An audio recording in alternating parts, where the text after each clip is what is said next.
Papalutong bahay man o sumptuous meal for special occasions, sagot na kayo ng tropang Kalanpag. Dahil atid sa inyo ng Daily Tribune ang fun and exciting cooking show na Kalanpag, manood at matuto kung paano lutuin ang mga favorite nyong recipes. Sabayan pa ng fun and inspiring na kwentuhan sa kusina. I-upgrade na rin natin ang mga nakasanayang traditional dish ng pamilya. Plus, healthy tipid tips na ibabahagi ng tropang Kalanpag. Matuto, mabusog at ma-good vibes dito lang sa Kalanpag tuwing Lunes, 10:30 AM sa Daily Tribune Facebook page at Tribune Now on YouTube.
Oh, hello everyone! Hi mga katribu! At welcome na naman sa isang slow burn and tama lang sa tempo na episode ng Kalanpag. And mga katribu, happy Valentine's at araw na naman ng mga puso. At binabati ko yung mga nagmamahal, minamahal at yung mga, I guess, on the way na doon. And dahil Valentine's Day ngayon, meron kaming nakahanda para sa inyo na special na meal para sa mga magde-date and para sa mga gustong chill lang at home, staycation lang, ganyan. At ang lulutuin natin ngayon ay ano pa ba kundi ang ribeye steak with pommes frites and red wine sauce. Ano pa bang hinihintay natin? Tara, simulan na natin. So eto na nga mga kailangan natin sa pagluluto ng ating ribeye steak. First, of course, kailangan natin ng cooking oil, canola oil, pero any cooking oil will do. Of course, yung butter, yung garlic, at rosemary, thyme, and of course, yung ating 2 to 3 pieces of ribeye steak. Ayan, ganyan. Dapat medyo marbleous din yung fat kasi the more fat, the mas firm yung fat, mas okay, mas flavorful yung steak natin. And for seasoning ng steak natin, of course, hindi pwede mawala. Simple lang at for sure lahat ng kusina meron ito. Yung salt and pepper, para lang i-rub lang natin siya sa ribeye steak natin. And para naman sa pommes frites natin, of course, kailangan natin ng potatoes and 2 cups ng vegetable oil. At sa atin, gagamit tayo ng olive oil for it. And para naman sa red wine sauce ng ating steak, gagamit naman tayo ng red onions, butter, beef stock, parsley, and of course, ang ating red wine. And to start our cooking, syempre uunahin muna natin ang steak kung saan isi-season natin to with salt and pepper. So kukuha lang ako saglit ng chopping board kung saan natin isi-season yung steak.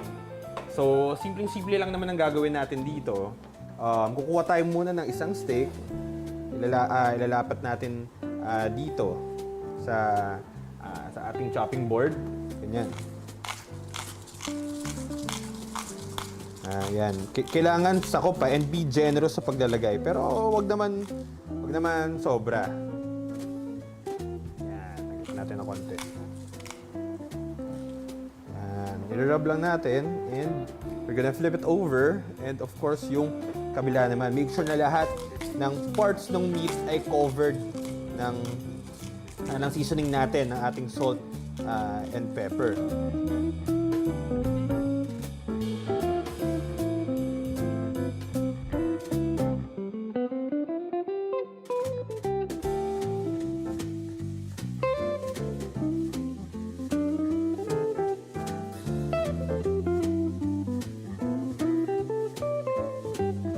So ayan mga katribu, na season na natin yung tatlong steaks na gagamitin natin for today.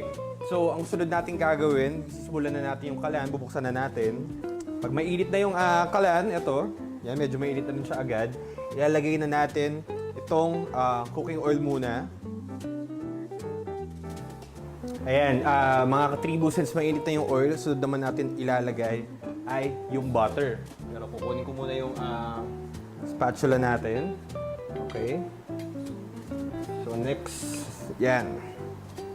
Lagyan na natin yung butter. Pero dahan-dahan lang Okay. Ayan mga katribo, i-mix natin agad yung butter lang sa cooking oil para hindi agad siya masunog. And after the oil has melted sa ating pan, sunod naman nating ilalagay ay yung ating garlic. Para kumapit na yung aroma and spice ng garlic sa ating butter. So, ang sunod nating ilalagay, rosemary. Okay. To add aroma and flavor sa ating steak. Ayan, ang bango na, amoy ko na agad.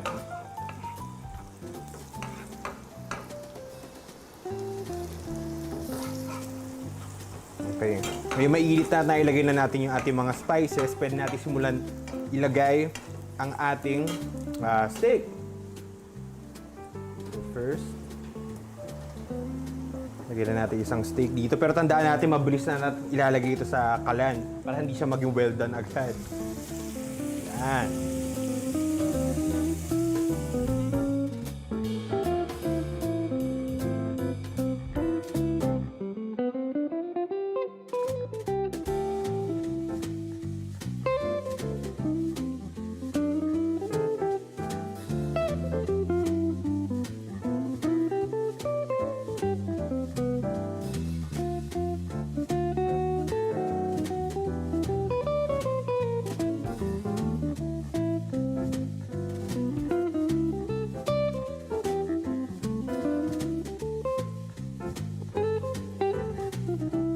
So ayun na nga mga katribo, naluto na natin ang ating steak in a medium fashion kung saan yun for me yun na perfect way of cooking a steak. Hindi masyadong medyo hilaw pa, hindi na naman well done kasi aan mo pa yung steak kung well done na, di ba?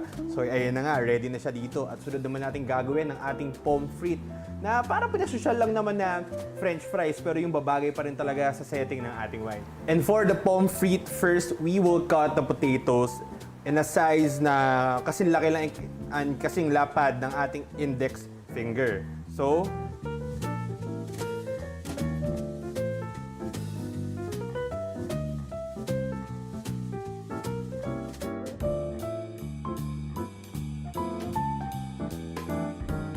and now that we're done sa ating steak, ang sunod naman natin iluluto ay yung side natin na pommes frites na basically parang french fries nga lang. So first, ito pinreheat ko na yung pan na gagamitin natin sa natin i-fry itong potatoes natin. So first, we're gonna put in olive oil sa ating pommes frites para yung oil na i-absorb ng ating potatoes is healthy naman. Okay. So di naman siya kailangan deep fried. Pero somehow, kailangan makitang submerged pa rin yung potato sa ating oil. So hintayin lang din natin na mag-heat up yung ating oil before we're gonna put in the potatoes.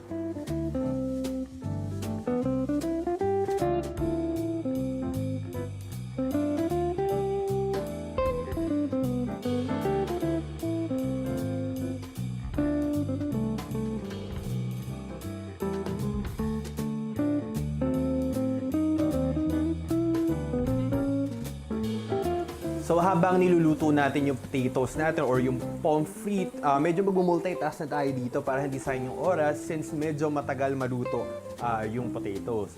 So we will now proceed on cooking the red wine sauce and we will cook the red wine sauce on where we cooked our steak kasi andun pa yung flavor ng butter, rosemary, and thyme. So yun yung gagamitin natin as our base sa sauce ng red wine sauce, yung ating butter na pinaglutuan nga ng steak. So first, i-heat ulit natin yung ating butter in a medium heat, no? Ilalagay na lang muna natin yung ating onions. So basically, parang igigisa natin siya. Papalambutin mo natin yung onions na kailangan mag-seep in yung flavor ng onion doon sa butter.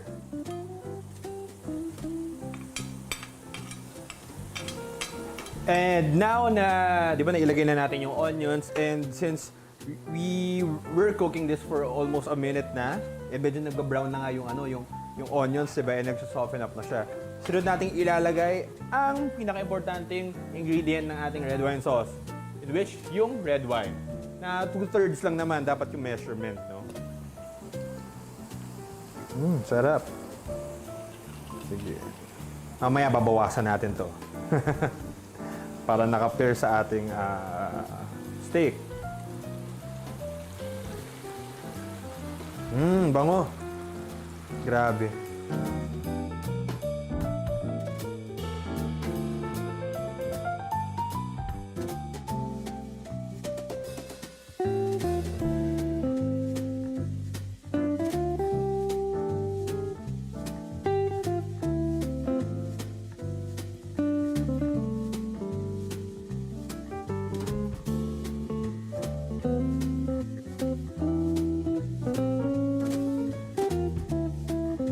So eto na nga mga katribu, naluto na natin ang ating rib-eye steak with red wine sauce and pommes frites. And assemble na natin ang ating Valentine's Day dish. And kulang na lang ng Valentine's Day date. Anyway, so eto na nga, titikima na. So first, kukuha tayo ng sauce na ginawa natin, red wine sauce na galing pa sa pan. Okay. So i-drizzle natin siya dito sa na-chop up na natin na steak. Yan.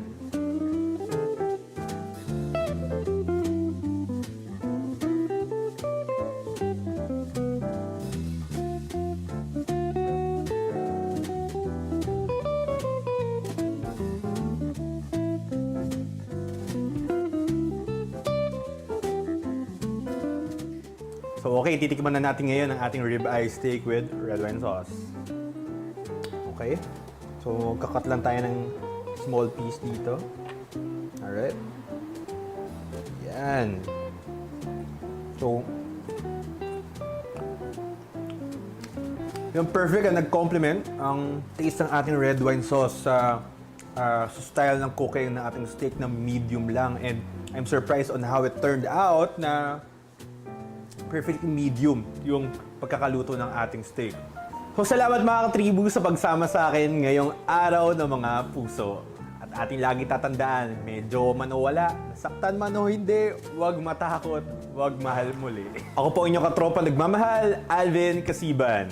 At email nyo po kami kung kumusta ang Valentine's date nyo. Drop us a line at kalampag_dailytribune@gmail.com. And watch fresh episodes of Kalampag every Monday at 10:30 a.m. in Daily Tribune's Facebook page and in Tribune Now in YouTube. And once again, salamat sa pagsama sa akin sa episode na to ng Kalampag. Sana may enjoy nyo yung date nyo ngayon. Bye-bye! Cheers!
Si Harry Roque ang pinakamagaling na spokesman, kaya inggit sa kanya ang oposisyon. Tama lang na ipinaglaban ko ang balik trabaho para bumalik ang kita ng mga nagtatrabaho at naghahanap buhay. Hindi pwedeng magutom ang pamilya. Dapat lang po ingat buhay para sa hanap buhay. Basta trabaho, kita at hanap buhay ang nakataya. Nasa harap niyo po ako. Ibigay natin ang tudong suporta kay Hari.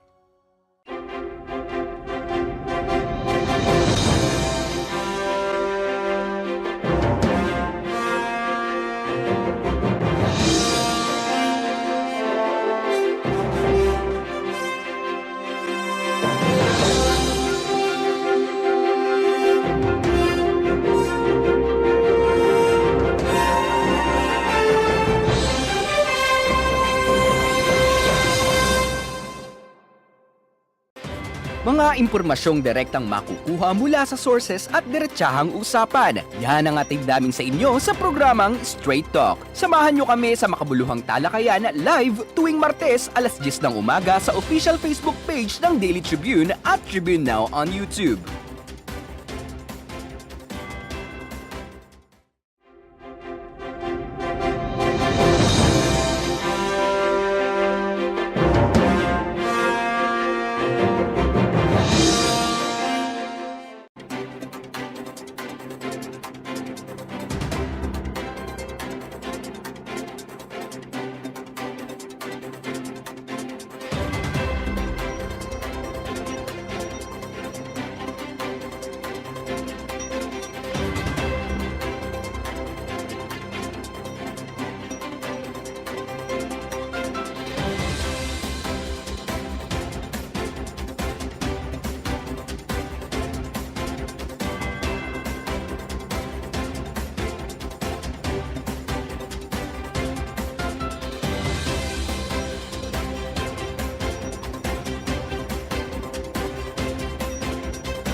Good morning mga katribo and welcome to another episode of Straight Talk. I'm Roy Palovelio and joining us today are the nominees of Friends of the Poor and Jobless or FPJ Party List. They are none other than Magdaleno Palacol Jr., Richard De La Rosa, and Erwin Kim Soriano Manalili to discuss with us their plans and platforms as a candidate of the party list in the coming 2022 national elections. Welcome to Straight Talk. Good morning, Sir June, Sir Erwin, and Kim.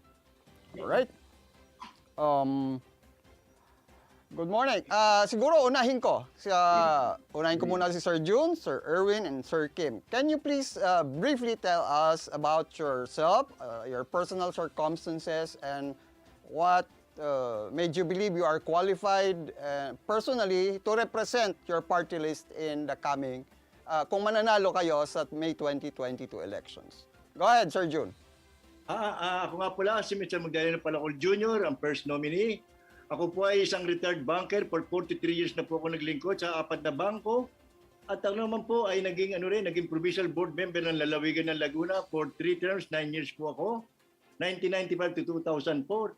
Ako rin po ay isang reservist sa Philippine Army, first lieutenant po ako. At naglilingkod po sa simbahan, biglang lay minister. At ngayon po ay may mga kakilusan at na sumasama upang mapano natin ang mga karapatan po ng mga manggagawa at mga nawalan ng hanap buhay. Alright, Sir Erwin? Go ahead. No, good. Probably Sir Richard first, sir. Sir Richard. Sir Richard, go ahead. Sorry. Magandang umaga po sa inyong lahat. Ako po si Richard de la Rosa. Ako po ay dati pong guro at naglilingkuran din po sa mga kababayan natin sa community. Aktibo rin po sa simbahan. At ngayon po ay nagko-concentrate po tayo sa pagbibigay tulong sa mga kabataan, lalo na doon sa mga kababayan natin na nasa squatter area. At ngayon po ay kami po ay sumusubok na nawa ay maging ka-miyembro ng ating kongreso bilang FPJ party list. Alright. At yun po, maraming salamat po. Sir Erwin, go ahead. Yes, good morning. I am Erwin Kim Soriano Manalili. I graduated at the College of De La Salle University and continued further my studies with a master's degree in entrepreneurship at the Ateneo de Manila Graduate School of Business. Ako po ay naglingkod din sa ating kahit na komunidad bilang kagawad sa bayan ng Las Piñas. Ako po ay isang negosyante, naghahanap buhay, nag-e-empleyo ng libo-libong manggagawa. Dahil dyan ay kung sakasakali po tayo ay mailuluklok sa maging kaibigan natin sa Kongreso, ay isusulong po natin ang pangkabuhayan, lalo na sa pangyayaring ito. Dahil marami po talaga, hindi lang po daan-daan, libo-libo manggagawa po ang nawalan ng trabaho. Alright. So bilang isang entrepreneur ay tayo gagawa ng mga hanap buhay. Alright. So, yan. Now that we have known you at least some details about you personally as nominees of FPJ party list, maybe it's time we should know about the party list. Okay, FPJ party list. What is the FPJ party list all about? Ano po ang advokasya nito? Ano ang nire-represent ninyong sektor kung meron kayong nire-represent na sektor? Maybe, Sir June? I'll let Sir June answer. Alam po ninyo, FPJ Party List po is a sectoral organization. Ang pangalan po ay F.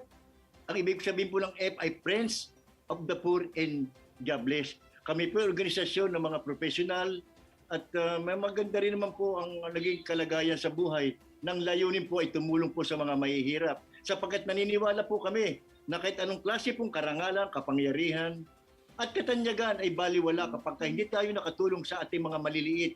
Ang gusto po namin ay magbigay po tayo ng tulong doon po mga nasa laylayan ng lipunan na nangangailangan upang iangat sila sa kanilang katanikalan ng kahirapan sa pamamagitan po ng pagbibigay po ng hanap buhay, pagbibigay po ng disenteng trabaho, at pagtatanggol sa kanilang mga karapatan biglang manggagawa.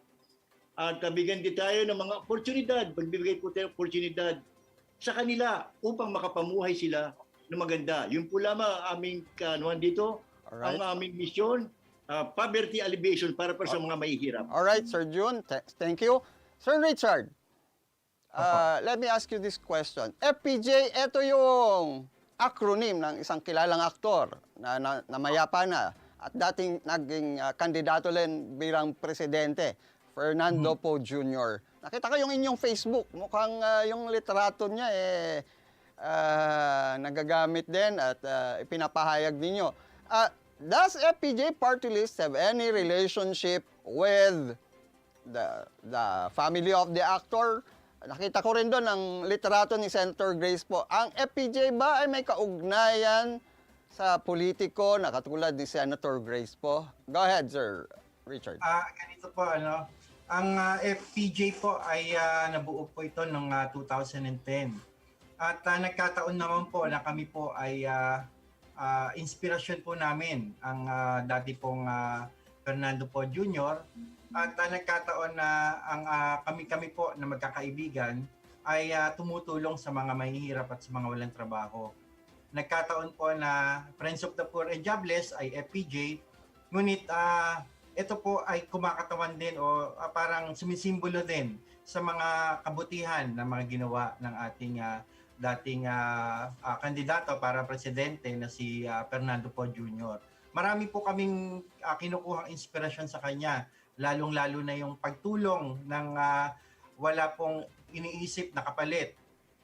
Marami pong kwento na si FPJ noon ay maraming natutulungan kahit hindi niya ipinapakita. At ganun din po ang layunin po namin dito sa FPJ Party List. Dahil kahit na po matagal na po ang aming samahan, ang aming grupo, ay patuloy lang po kami na tumutulong sa mga mahihirap. At ganun din po yung ginagawa dati ni FPJ o ni Fernando Po Jr. Sir Richard. Nagkataon po na kaya sa inspirasyon po yan, nagkataon na kami po ay naipangalan namin ang aming party list sa FPJ. Yes, Sir Richard. So, categorically, wala itong direktahang connection sa pamilya ng aktor or sa isang elected official na katulad ni Senator Grace po. No direct you are just naming your group, taking inspiration from the late FPJ.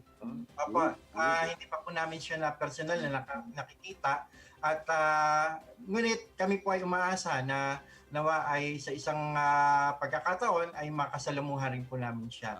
Pero kami po ay ginagawa po namin inspirasyon ang kanyang ama at ang asawa ni Susan Roses sapagkat kami po ay naniniwala din na sa mga kabutihang ginawa ng dating FPJ. Thank you, Sir Richard. Sir Erwin, matanong ko lang, ang inyo pong party list was not included among the original list of 173 party lists in the December decision of the COMELEC. But your group was granted a TRO by the Supreme Court, and in the latest resolution of the COMELEC, I think it was January 4 or 5, your group was now included among the 178 official list of party list candidates. Sa palagay niyo po ba wala nang makakahadlang, wala nang obstacle sa patuloy na pagtakbo or paglahok ng inyong party list sa darating na halalan? Yun po ay aming panalangin.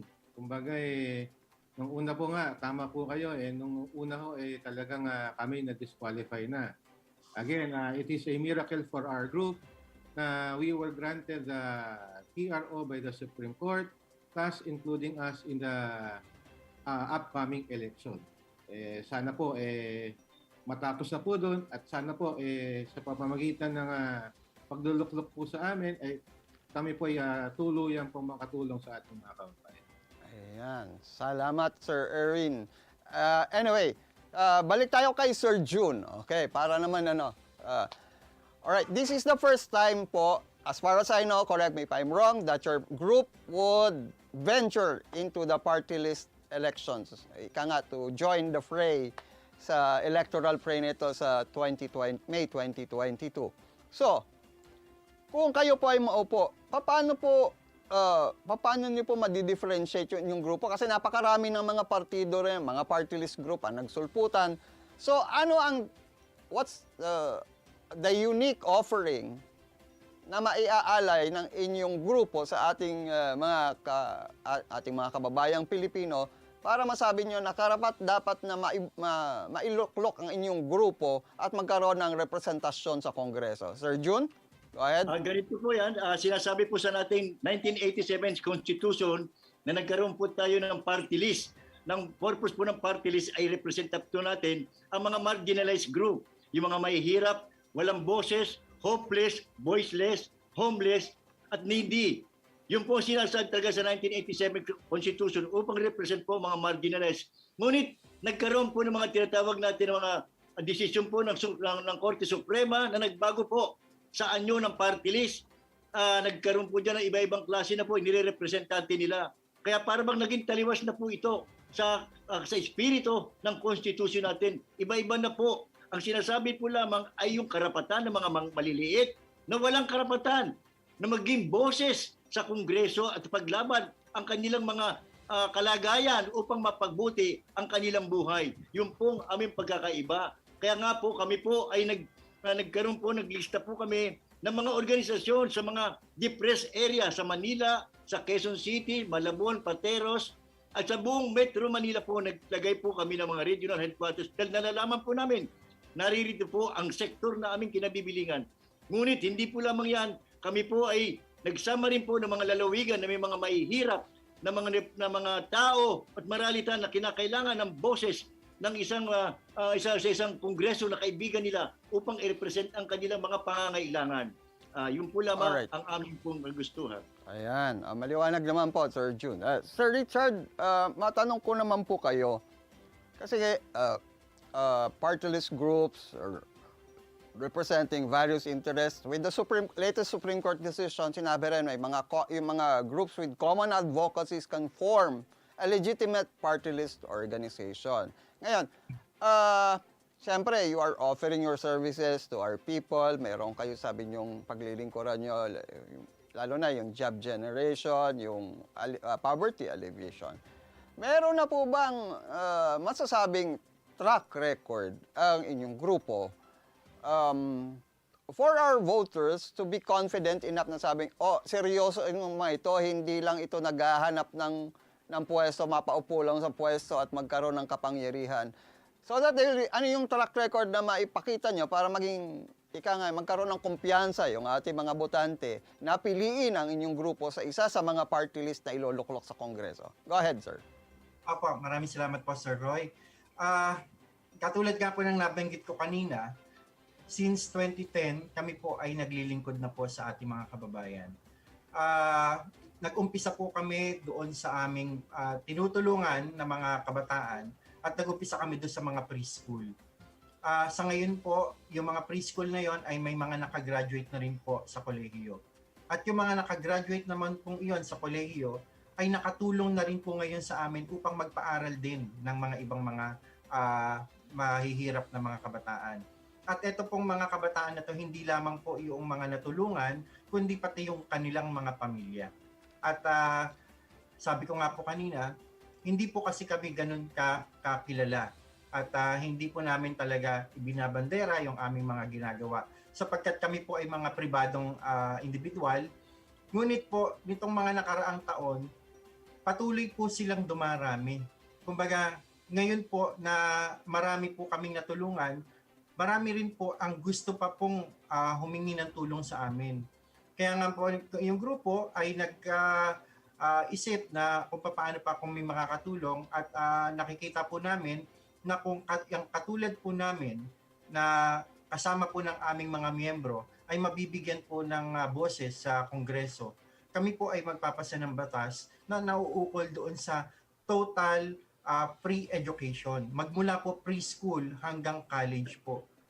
Sa aming pong munting kakayahan bilang isang pribadong sektor, kami po ay nakapagpaaral na po ng mga mahigit sa 1,000 sa amin pong munting kakayahan. Kasama rin po yung aming mga miyembro.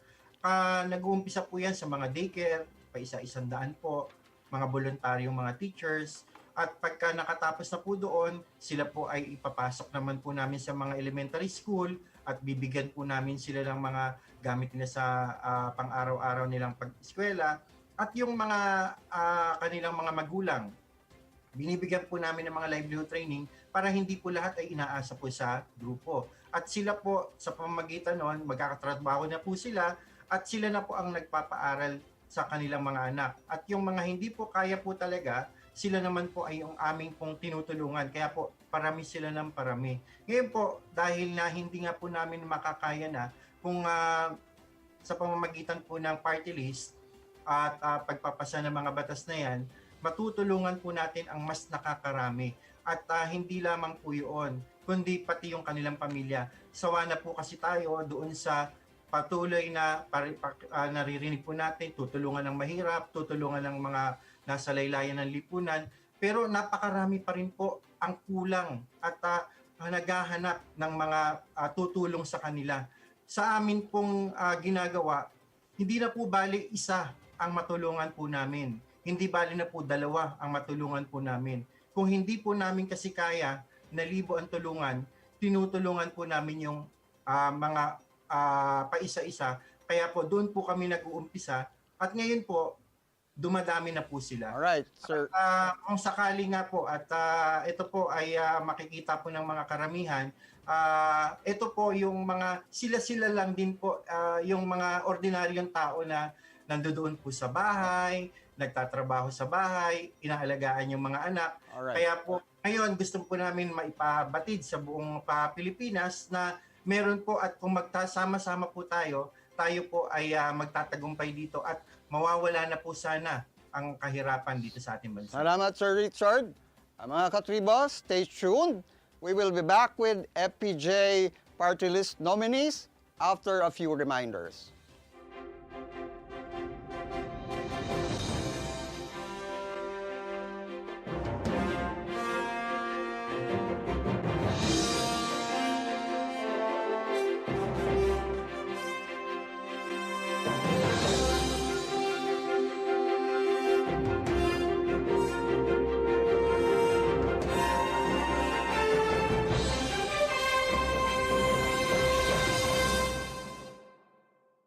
Si Harry Roque ang pinakamagaling na spokesman, kaya inggit sa kanya ang oposisyon.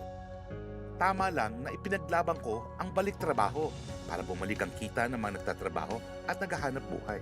Hindi pwedeng magutom ang pamilya. Dapat lang po ingat buhay para sa hanap buhay.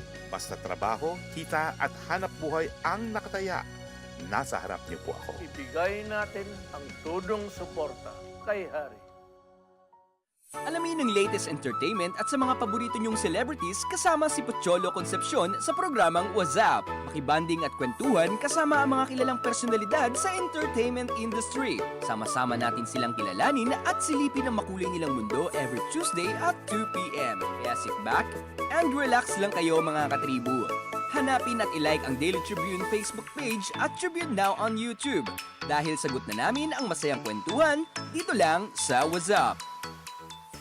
Be updated sa news and happenings katribu. Hatid ng Daily Tribune sa inyo ang mga balitang napapanahon sa loob at labas ng bansa. Kami na ang bahala sa paghahatid sa inyo ng mga latest and reliable news. We got you covered sa programang Tribune News on Q. Mapapanood mula umaga hanggang gabi, Lunes hanggang Biyernes sa Daily Tribune Facebook page at Tribune Now on YouTube.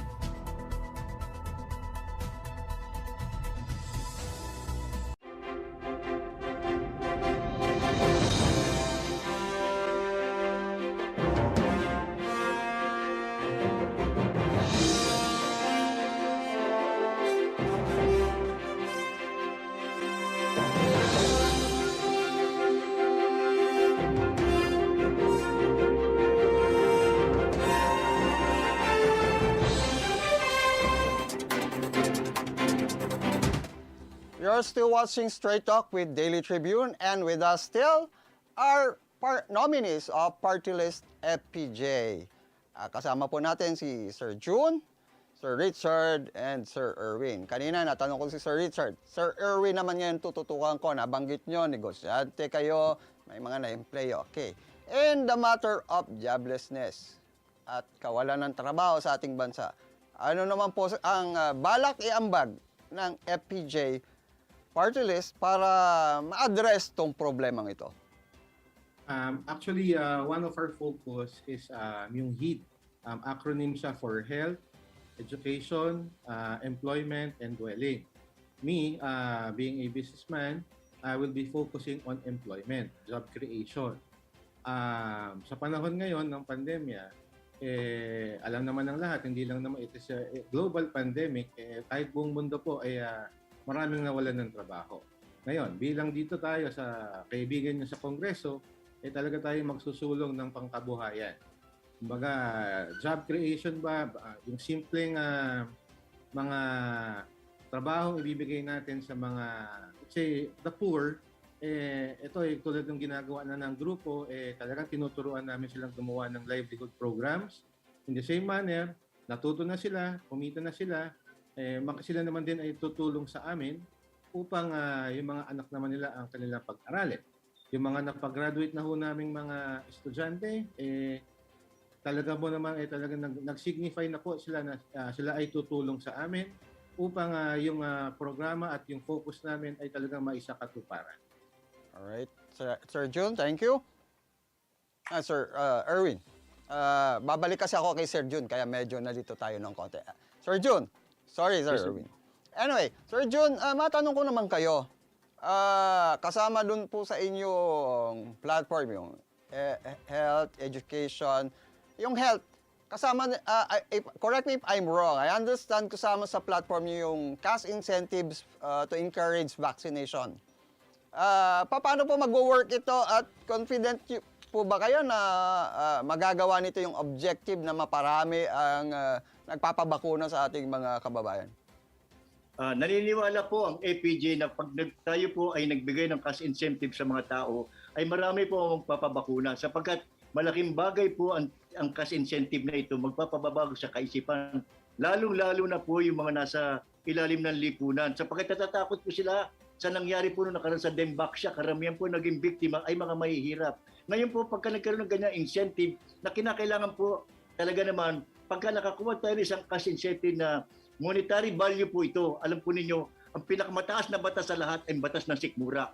Wala na pong iba pala, kailangan natin ligyan ng sapat na kailangan ang kanilang mga tiyan upang makapag-isip mabuti at makapagbago ng kanilang mga kaisipan. Magagawa po natin yan sa paggagawa po ng, magkakaroon po tayo ng i-qualify po natin sila kung sino po yung mga indigent na yan. Kukuha po sila ng mga certificate sa mga barangay na siya po nakakaalam na kung sino po nangangailangan at yung nabubuhay sa below the poverty line na po ng United Nations Development, ano po yung mga nasa poverty line. Doon po lang tayo makakatulong upang dumami po ang magpapabakuna at matapos na po ang pandemyang ito. Yun po lamang. Alright, salamat Sir Jun. Sir Richard, let's go back to Sir Richard. Ayan, salamat po sa mga paliwanag. Ngayon, siguro tumatakbo kayo bilang party list, mayroon kayong sariling plataforma, mayroon kayong mga plano na nais niyong maisakatuparan para umano sa inyong paniniwala, ito yung makakatulong sa ating mga kababayan para makaahon tayo dito sa mga problema ang ating kinakaharap at mga challenges na hinaharap ng bansa sa darating na panahon. Pero siyempre, you will not be working in a vacuum. Kailangan kayo magtrabaho sa Kongreso. Ang Kongreso normally, kontrolado yan ng mananalong presidente. So, is your group supporting any of the presidential candidates ngayon na tumatakbo? At bakit siya ang sinusuportahan ninyo? Opo, salamat po Sir Roy. Ang amin pong grupo, ang party list, alam po naman natin ang party list ay nagre-represent ng mga sectoral groups. At kami po ay naniniwala sa aming grupo na dapat po ang atin pong party list ay apolitical. Meaning, dapat po ay tayo ay sumusuporta sa mga tao. At totoo po yun na sinasabi natin, politika po talaga.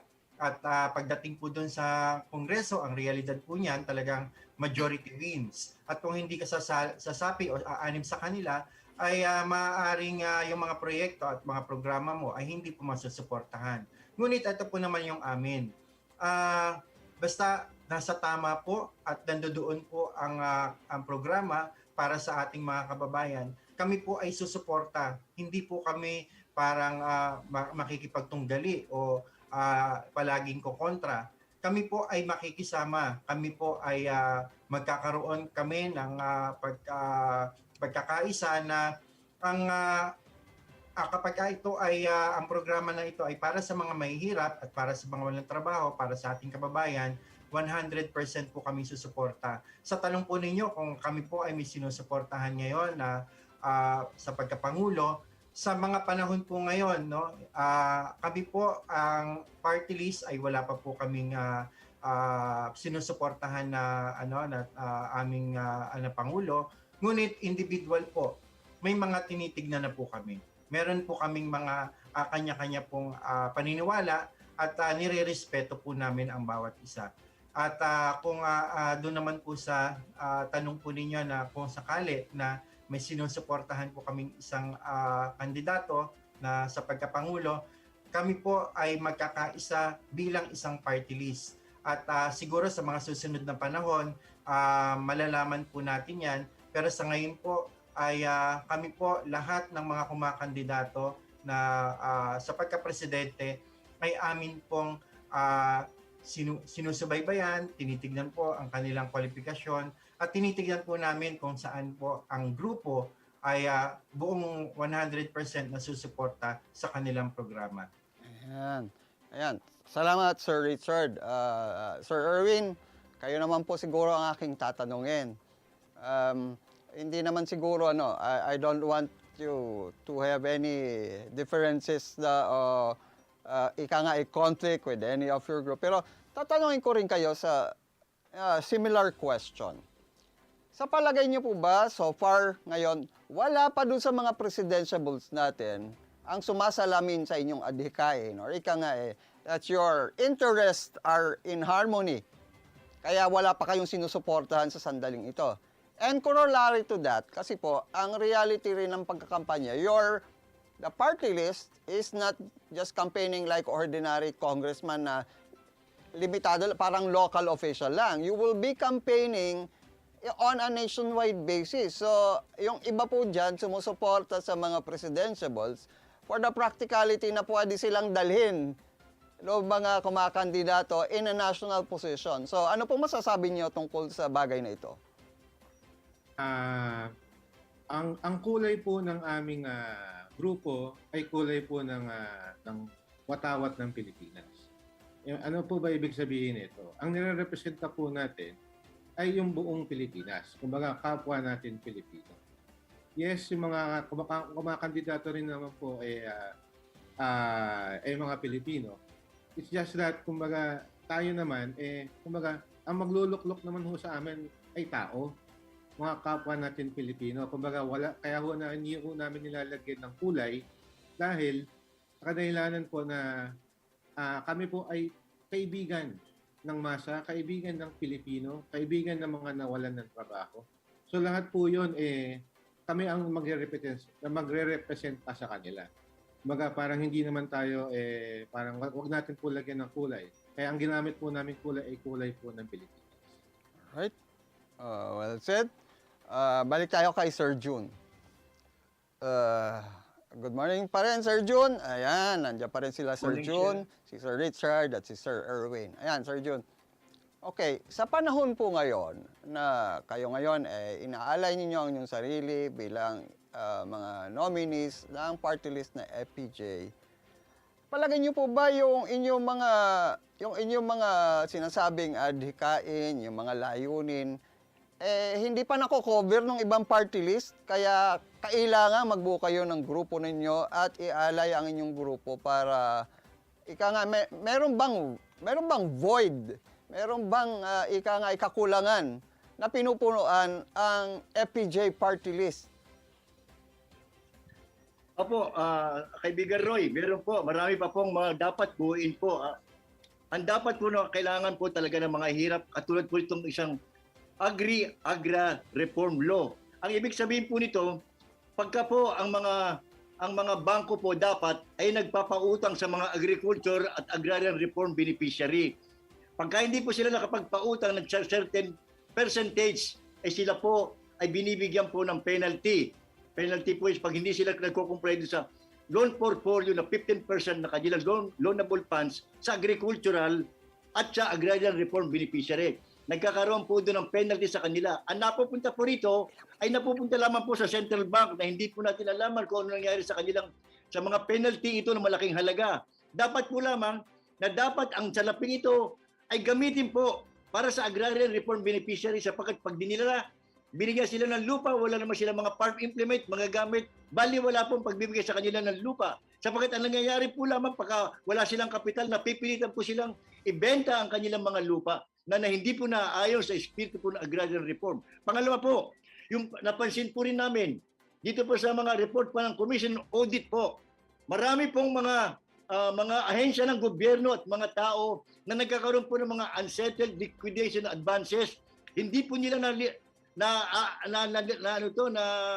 naliliquidate mabuti. Kunyari po nag-advance ng 1 million, dapat po maliquidate nila yung 1 million na yun. Ibalik ang dapat na ibalik kung kakulangan. Kung sa 1 million kanilang in-advance, nagkaroon sila ng gastos ng 900,000. Dapat yung 100,000 ay ibalik nila yan. Kung titingnan po natin sa record po ng Commissioner of Audit, marami po hindi nakapagbalik. Napakalaking halaga yan upang suportahan mo natin ang mga benepisyo para sa mga mahihirap po. At pangatlo po, kailangan po ang ating TESDA, ang ating pong TESDA ay hindi po lamang sa mga manufacturing, hindi po lamang sa dapat dito sa urbanidad, dapat yan po ay ibaba natin sa agricultural. Turuan po natin ang tamang pagtatanim ng ating mga magsasaka, kung anong klaseng mga lupain ang dapat pagbigay ng mga high value crops. Yan po ang kinakailangan natin. TESDA po lamang, hindi po lamang po sa manufacturing. Para din po yan sa mga kanayunan at kabukiran upang magbigay po tayo ng insentibo sa mga anak ng mga magsasaka na ngayon ay nawawalan na ng gana magtrabaho sapagkat nakikitang wala silang kapag-asa doon. Kaya ang nangyayari po ay pumupunta pa sila sa Maynila upang doon po maghanap ng trabaho. Kaya po nakakalungkot pag tinitingnan po natin ito pong rice granary natin. Ang nakakalungkot po rito, sino po ang magmamana sa pagtatanim kung wala pong insentibo, kaparaanan? Ngayon po, isa pa po, ang atin po rin na bibigyan din po ng pansin po, ito pong mga kinikita natin sa Malampayapan. Ano po nangyari sa mga pondong ito? Ang purpose lamang niyan po dapat ay upang tuloy-tuloy natin suportahan po ang ating renewable electricity tulad po ng hydro, geothermal, at yung mga solar, at sa mga wind po. Kinakailangan pong salapingay, doon po gamitin yan. Nababaliwala po kung saan na po napupunta, kung saan napunta pa rin po sa mga pork barrel. Bakit napunta ang purpose po ng Malampayapan? Kaya po natin ang itinayo para po natin suportahan. Bigyan po natin ng pondo mga solar at mga wind. Pagka nagkaroon po tayo ng mga ganyang bababa po ang bawat singil sa bawat isang mamamayan na kumukonsumo po ng kuryente. Ano pa po ang kinakailangan? Kinakailangan din po natin magkaroon po tayo ng 100% electrification sa buong bansa. Sapagkat nakakalungkot po, marami pang lugar dito, lalo na ro sa mga isla na walang kuryente. Paano sila makakapag-aral? Paano sila magkakaroon ng access sa mga komunikasyon? Kaya po pag nagkakaroon ng baha, hindi po nila alam ang dapat na meron na pala mga signal na dapat nilang nalalaman. Or wala po sila naging nasa dilim po sila ng kanilang kaalaman. Kaya kinakailangan po natin yan. At kailangan din po, dapat magkaroon tayo ng 100% clean water, affordable, para sa mga kanayunan na walang pag-asa po. Nakakaawa po ang mga taong ito na nasa bulubunduking kanayunan na wala po sila, hindi po nila na-enjoy ang tubig na dapat na kanila. Kaya nangyayari po, nagkakasakit sila, nagkakaroon ng diarrhea sapagkat wala silang binibigyan tubig. Kailangan magbigay tayo ng batas dito upang ponduhan po natin ang proyektong ito. At ganito lang po, isa pa, dito rin po babalik tayo sa agrikultura. Meron po tayong tinaning sa coconut levy fund. Ang coconut levy fund po ay nanggaling po sa pawis, sakripisyo po ng mga bawat mag-iisang magninyog. Nagkalikom po ito ngayon ng higit 100 billion. Ano po nangyari? Gumawa po ng batas na magkakaroon po, mag-o-oversee ito, magtitingin, mag-govern dito sa coconut trust fund na ito. Ngunit karamihan po sa mga membro dito ay less than po nito, malit pa lang po, a representative po ng mga ninyog. Dapat po, mas marami po ang mga dapat na mga member ng board na manggagaling po sa mga magninyog sapagkat sila po nakakaalam. Sila po naghirap, sila nagdusa, sila nag-contribute sa mga pondong ito. At ngayon sila nalalaman nila ang tunay na kalagayan sa industriya po ng pagninyog. Sir Jun? Okay. Salamat, Sir Jun. Mukhang ready na kayong mag-privilege speech. Ay, salamat po. Anyway, alam po kasi, Alam po nyo kasi pagka yan po ay nasa puso natin, puso damdamin, yan po ay automatic na lumalabas sa atin. Yan po talaga ang aking nasa isipan. Ayan po, isinalog ko na po, nag-espiritu ko na, naging parte na po yan ng aking buhay. Alright, malapit din po yan sa aking puso dahil ako'y galing sa isang probinsya na mga magninyog sa Quezon. Anyway, mga katribo, continue watching our program. Stay tuned. Magbabalik po tayo matapos ang ilang paalala.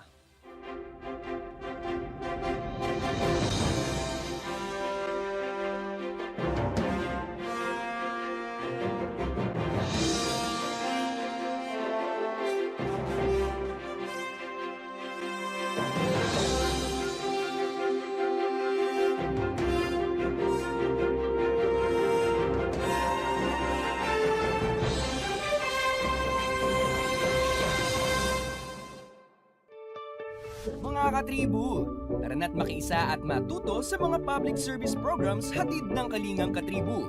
Tuwing Lunes, nandyan ang usapang business na magbibigay tips at inspirasyon sa mga aspiring entrepreneurs kasama si Vernon Velasco. Tuwing Miyerkules, usapang pangkalusugan naman ang tatalakayin ni Miss Cory Quirino sa Health and Wellness. At tuwing Biyernes naman, kung legal advice ang kailangan mo, sagot ka na ng Legal Diaries kasama si Elmer Navarro Manuel at mga guest lawyers. Lahat ng niya mapapanood tuwing alas 3:30 ng hapon sa Daily Tribune Facebook page at Tribune Now on YouTube.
You're still watching Straight Talk, and with us are nominees of Party List FPJ, Friends of the Poor. Now, katatapos lamang ibahagi sa atin ni Sir June mga plataforma, mga plano ng kanilang grupo kung paano nila isasagawa ang ninanais nilang pagtulong sa ating mga katribo. Much as we wanted to give them more time, we realized na medyo limitado po ang ating oras. That's why binibigyan ko po kayo ng pagkakataon ngayon, bawat isa sa inyo, unahin natin si Sir June, si Sir Richard, at si Sir Erwin. Para sabihin sa ating mga katribo, ano ba ang dahilan kung bakit dapat nilang piliin ang FPJ sa mga party list na iluluklok nila sa Kongreso ngayong halalan. Ano ang mensahe nyo sa ating mga botante? You have 1 minute each. Go ahead, Sir June, then Sir Richard and Sir Erwin. Alam mo po, kami po ay nagagay po sa kasalitaan ng Biblia. Ang sinasabi po roon na tulungan ninyong may kakayahan sa buhay ang mga hirap sa buhay. Hindi sila makakapagbayad. Ako na Panginoon nyo magbabayad sa inyo. Sinabi ko po yan sa akin sarili, sabi ko, kahit anong kaginhawaan, katanyagan, at salapi ang iyong natanggap, kung hindi mo naman natulungan ng iyong maliliit, ay parang baliwala ang iyong buhay. We have to separate personal purpose from personal goal. Darating din ang araw na tayo daraharap sa ating Panginoon. At sa pagharap natin ito sa ating Panginoon, tatanungin tayo, ano ba ang nagawa mo sa iyong kapwa-tao? Masasabi ko, Panginoon, marami pong salamat sa buhay na binigay niyo sa amin. Naging makulay po at ang aking pamilya. Ngunit Panginoon, biglang sukli po sa pagbibigay niyo sa akin ng buhay. Meron po ako itinulong sa aking mahihirap at na nakangailangan po ng tulong. At sinabi niyo rin po, Panginoon, na kung ano po ang itinulong ninyo sa malilit kong mga kapwa, ay para na rin kayo ang tinulungan ko. Alright. At ang prinsipyo po, at ang prinsipyo po namin na talaga pong nananalig sa aming mga puso ay ito po, ang public office is a public trust. Public officer and employees at all times be accountable to the people, serve them with utmost responsibility, integrity, loyalty, efficiency, with patriotism and justice, Alright. and live a Let's modest hear life. from Sir Richard. Maraming salamat po, Sir Roy. Sa atin po mga kababayan, nais ko lamang pong ipahatid sa inyo. Unang-una, kami po ay hindi po politiko. Kami po ay naninilbihan na po sa mga kababayan po natin maliliit magmula pa po noong 2010. Ngayon po ay nagkaroon lang po kami ng pagkakataon upang kami po ay sumangguni sa inyo at kami po ay mapili po ninyo bilang isang FPJ party list. Ang masasabi ko lamang po, marami po ang magsasabi sa inyo na tulong, marami po ang magsasabi sa inyo na sila po ay bibigyan kayo ng kaginhawahan. Pero po, ang FPJ party list, ginagawa na po yan noon pa. At ngayon, kung kami po ay bibigyan nyo ng pagkakataon, kami po ay maninilbihan lamang po ng tapat. Alright. Ang gusto lamang po namin sana, ang mga kababayan po natin ay pumili po kayo ng mga magsiservisyo sa inyo at pumili po kayo ng totoo na magbibigay sa inyo ng tulong. Well at yan said. po ang FPJ party list. Okay. Let's hear now from Sir Erwin. Nakamute po kayo. Sir Erwin? Magandang hapon po sa inyong lahat. Kami ang inyong magiging kaibigan sa Kongreso. Isa lang po ang layunin namin, yung HEAT. It is all about health, it is all about employment, it is all about education, and last is yung dwelling, pabahay po. Kami, as katulad nung nasabi ng kaibigan nating si Richard, kami po ay private individuals na talagang likas siguro sa aming kalooban na tumulong sa ating mga kababayan. Hindi po kami politiko. And a party list is a political entity. Kumbaga, tayo ito ay talagang bukas sa kalooban natin, bukas sa puso natin, tumulong, iangat ang kabuhayan ng ating mga kababayan through the acronym of HEAT. Kami talagang ino-offer namin ang aming mga sarili, ang aming oras, panahon, kakayahan, katalinuhan upang maiangat ang ating mga kaibigan. Alright. Sa kumbaga sa susunod na mga kinabukasan natin, ang iisipin lang naman ho natin ay ang kinabukasan ng ating mga kabataan. Ayan. We shall serve the nation. Okay. Salamat po sa inyo. Mga katribo, you have with us, nakasama po natin, party list, FPJ party list nominees, Magdaleno Palacol Jr., Richard De La Rosa, and Sir Erwin Kim Soriano Manalili. Thank you for giving your time with us. Good luck in the upcoming elections. God bless. Thank you very much. Maraming salamat po, Sir Roy. Alright. Salamat, kaibigan Roy. Alright. Sa ating mga katribo, continue watching Straight Talk live every Tuesday at 10 a.m. on Daily Tribune's official Facebook page and on Tribune Now on YouTube. I'm Roy Pelavelio, and this has been Straight Talk.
Alamin ang latest entertainment at sa mga paborito niyong celebrities kasama si Pocholo Concepcion sa programang What's Up. Makibanding at kwentuhan kasama ang mga kilalang personalidad sa entertainment industry. Sama-sama natin silang kilalanin at silipin ang makulay nilang mundo every Tuesday at 2 p.m. Kaya sit back and relax lang kayo mga katribu.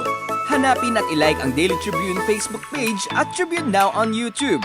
Dahil sagot na namin ang masayang kwentuhan dito lang sa What's Up.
Hello, I'm Poch Concepcion. Welcome to What's Up? We're live on Facebook and YouTube. Today on the show, a woman of many talents. She's a writer, a broadcaster, sports broadcasting, that is. She was a former Miss Earth winner, and incidentally, the great granddaughter of former President Diosdado Macapagal. Let's find out more. What's up with Gianna Llanes? Gianna, hi. Hello, good afternoon. Welcome to the show. Thank you so much for having me. We just heard that you signed up with GMA. You did something today for GMA artists. Yeah, GMA. well, I did just come from GMA because I'll be having my first ever guesting with them tomorrow. But I have been signed with them since November for their new Sparkle Artist Center. So Okay. that's been such a blessing. It's been so much fun to do workshops with them. And yeah, I can't wait to grow my career. Does that mean you're going into acting on TV and film? Yes, my experience is mostly in hosting, as you mentioned, but I have been doing acting workshops and hopefully I'll be on TV and film very soon. Gianna, tell us about yourself. Aside from being the great granddaughter of former President Diosdado Macapagal. Tell us Yes, a little about well, your magandang background. hapon po sa inyong lahat. My name is Gianna Llanes, and I actually grew up in Canada, but I still consider the Philippines my first home. I speak 3 languages, English, Filipino, and French. Wow. Graduated with a bachelor's degree in communication and a minor in French from Ateneo de Manila University. Right now, I am taking up my master's degree in psychology at Harvard Extension School. And besides that, some of my work experience includes, as you mentioned, being a radio DJ, sports reporter, TV host. I'm also a fitness instructor on the side, and I've dabbled in a few pageants previously. Gianna, your family went to Canada when you were 6. Yes. What was the reason for the family going there? I think my parents just wanted to explore a better life for my brother and I, which I am so thankful that they took that risk going there. A lot of who I am today is being a second generation immigrant. So of course, when we first moved to Canada, it wasn't the easiest experience. We lived a pretty good life here in the Philippines, but I've received so many opportunities because I have that Canadian passport, because I have that education being abroad, and a lot of my values as well and understanding of different cultures were because I spent a good amount of my life in Canada. You were in Canada for 6 years. What was it like growing It up? was it was very interesting. As I mentioned, being a second generation immigrant is a lot of who I am today. So I went to school in a very Canadian setting, and then I'd go home in a very Filipino household. Okay. So a few months ago, I actually joined a pageant in Canada to try to explore a little bit more of who I am as a Canadian. And yeah, I loved living in Canada because there's just so many cultures there. You get to know and know the stories of so many people. And I do see myself living back there someday. But again, as I mentioned, the Philippines is my first home. Okay, you graduated from Ateneo Yes. with a degree in communication and minor in French. Was it hard adjusting, like from Canada to back to the Philippines? Oh, okay. Oh, it was very difficult. Really? The culture shock was insane. It was very, very difficult. Actually, when I first moved back from Canada here to the Philippines, I tried to go to an all-girls Catholic school for a couple of weeks. And nahirapan po talaga ako mag-Tagalog. Nahirapan ako mag-adjust to culture. So I went to an American school called Faith Academy, which was a little bit more like Canada, but it was a very, very small school. And I did find comfort there. But imagine going from there to Ateneo, where none of my friends from high school went to Ateneo. I didn't know anyone. My Tagalog wasn't very good. It was a huge culture shock. And that's when I explored the whole topic of mental health, just being in touch of what I was going through, being able to share with other people that were going through the same things and being able to talk about it more. There was a lot of adjustment, and I'm going to admit I'm still kind of adjusting to Philippine culture now, especially being an adult living here and having to take care of everything on my own, and coursing through, the different processes here in the Philippines. But again, it's a way for me to embrace being both Canadian and Filipino. I've learned to embrace it, not have to just identify with one culture. What are your insights from that experience of adjusting from Canada and the language and all that? Did you actually encounter incidents in school? When I first moved back to the Philippines from Canada, and it was an all-girls school, I've always only been going to co-ed schools. It was very difficult for me because it was a more competitive setting. Classrooms were larger, teachers were stricter. So I was having a very difficult time. I gained so much more respect for the educational system here in the Philippines as well.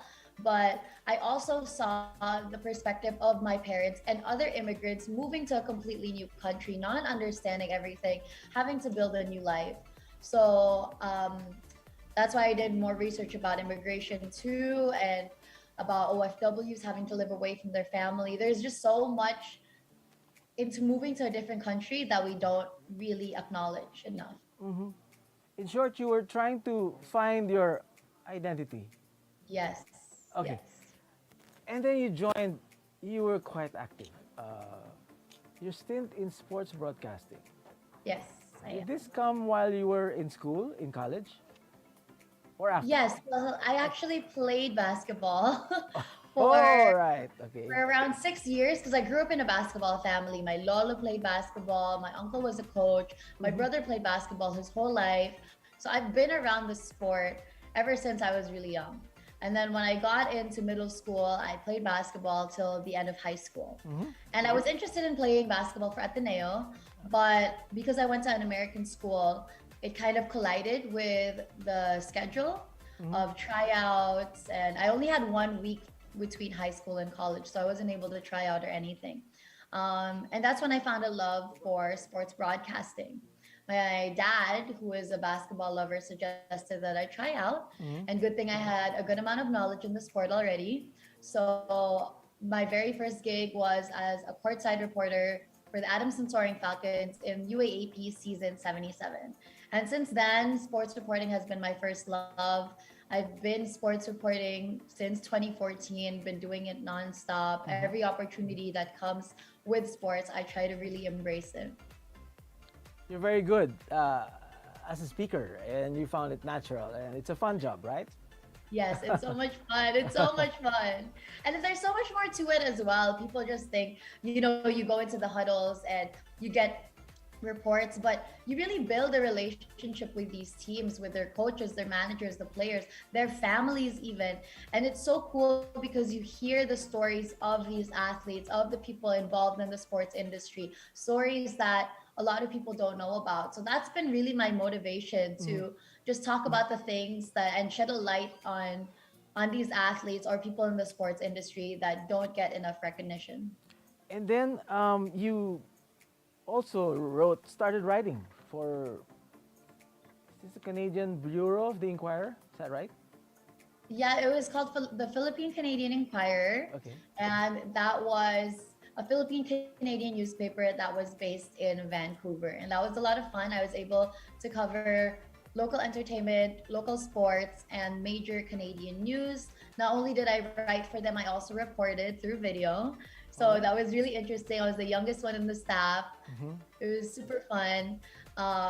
And yeah, I think for me, whenever I had to really convey my emotions, it always had to be through writing. That was the best way for me to tell people how I feel. Even though I feel like I'm a good communicator in speaking, I still feel like there's a facade. So to really pour my emotions, I do that through writing. And for the past year, I've actually been working on writing my own book, which my mom and my grandmother have been very supportive of. They're both writers as well. And hopefully I can publish it by this year. That's wonderful to hear. May I ask, what kind of book are you doing? So I do want to write something of an autobiography, but in a chapter book sense. And I'm going to just course through my different experiences, being a second generation immigrant, moving back here, working as a female in sports, especially in basketball, which is very male dominated. My experiences in pageantry. I love to travel, so my experiences during my travels. And yeah, I just love to storytell. All right. What made you join beauty pageants? Starting with, what was the first pageant you joined? Well, I've always loved beauty pageants. The very first one I saw was when Natalie Glebova won Miss Universe. She was Miss Universe Canada.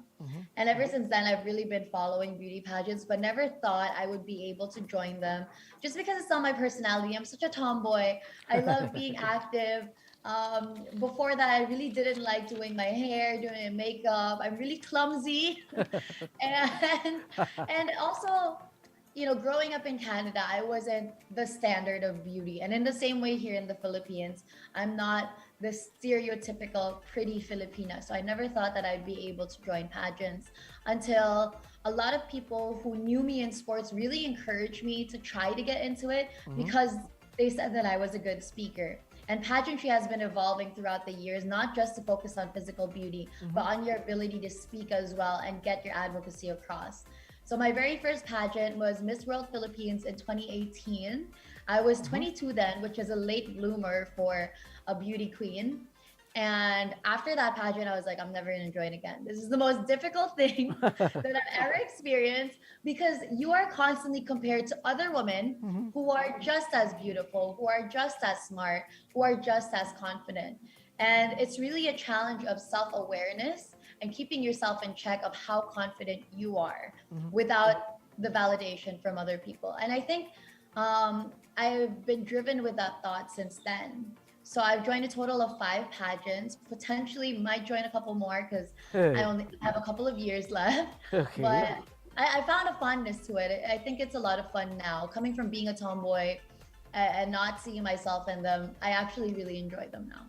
Beauty queens have the power to be spokespersons of causes, right? And you happen to have many advocacies. Yes. You talked about mental health a while ago. What's body positivity?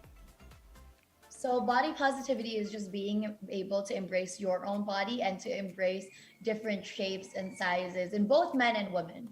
When I was in Ateneo, my senior thesis was actually body positivity among young women in the Philippines. And that's because I found that when I moved back here, I just felt less confident in my body. And I think we just have to realize that there's just different standards of beauty around the world. And we also have to educate other people and telling them that we have to be more sensitive on what we say about other people's bodies, on what we want to portray on social media, on what we talk about at entertainment, and making sure to just represent everybody as beautiful. So that's something that's really near and dear to my heart, and I try to continue to talk about. And what I found in my senior thesis is that beyond, social media and entertainment and our peers, a lot of the body dissatisfaction, especially in the Philippines, comes from our own family and friends saying, ay parang tumaba ka, ay parang pumayat ka, parang hindi ka ganun kaganda ngayon. And I think we just have to reduce that culture. Okay. This thing about natural risk disaster education. Yes. Your causes that you want to espouse? Yes, of course. I Why? would love to talk about that. So that was again something that I realized. So natural disaster risk education was my advocacy when I joined Miss Philippines Earth 2020.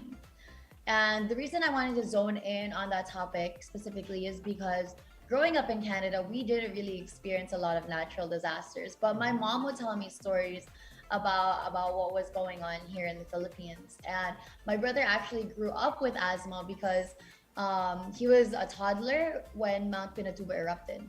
So I wanted to look into that even more when the Taal volcano erupted January 2020, and how I can promote just awareness in general about what we have to do when our country experiences natural disasters, and what we have to be cautious about with our own actions, so to make sure that these natural disasters aren't so terrible, because they're of course natural phenomena, but the severity of them is because of our own actions towards the environment.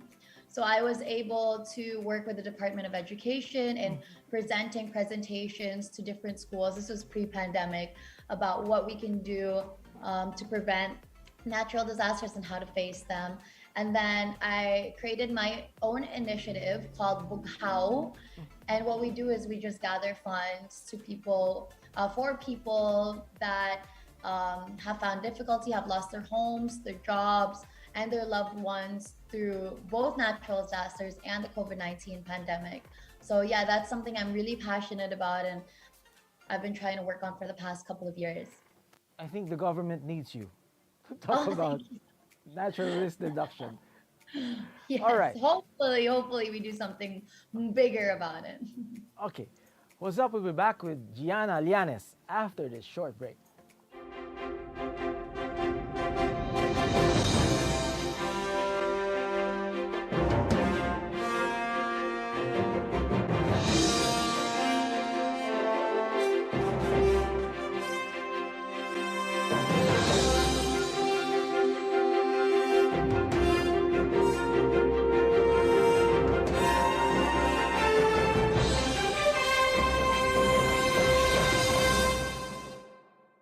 Si Harry Roque ang pinakamagaling na spokesman, kaya inggit sa kanya ang oposisyon. Tama lang na ipinaglaban ko ang balik trabaho para bumalik ang kita ng mga nagtatrabaho at naghahanap buhay. Hindi pwedeng magutom ang pamilya. Dapat lang po ingat buhay para sa hanap buhay. Basta trabaho, kita at hanap buhay ang nakataya. Nasa harap niyo po ako. Ibigay natin ang tudong suporta kay Harry. Mga katribu, tara na't makiisa at matuto sa mga public service programs hatid ng Kalingang Katribu. Tuwing Lunes, nandyan ang usapang business na magbibigay tips at inspirasyon sa mga aspiring entrepreneurs kasama si Vernon Velasco. Tuwing Miyerkules, usapang pangkalusugan naman ang tatalakayin ni Miss Cory Quirino sa Health and Wellness. At tuwing Biyernes naman, kung legal advice ang kailangan mo, sagot ka na ng Legal Diaries kasama si Elmer Navarro Manuel at mga guest lawyers. Lahat ng niya mapapanood tuwing alas 3:30 ng hapon sa Daily Tribune Facebook page at Tribune Now on YouTube. Be updated sa news and happenings Katribu. Hatid ng Daily Tribune sa inyo ang mga balitang napapanahon sa loob at labas ng bansa. Kami na ang bahala sa paghahatid sa inyo ng mga latest and reliable news. We got you covered sa programang Tribune News on Q. Mapapanood mula umaga hanggang gabi, Lunes hanggang Biyernes sa Daily Tribune Facebook page at Tribune Now on YouTube.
All right, we're back.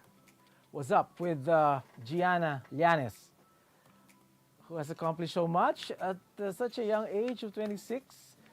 And recently she just signed with GMA Network. Gianna, kwento mo naman yan. Magsi-showbiz ka na?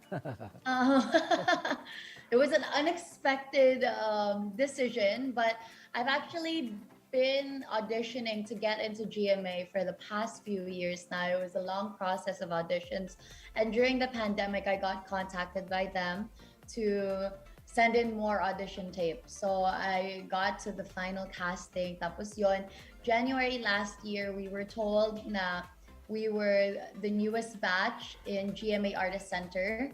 Unfortunately, I couldn't even sign then because I had a conflicting contract with another obligation. I'm not sure if I can say it, with another obligation. So I'm so thankful because GMA waited for me until I was out of that contract. I signed with them last November and I've been doing a lot of workshops. I have my first guesting on one of their shows tomorrow.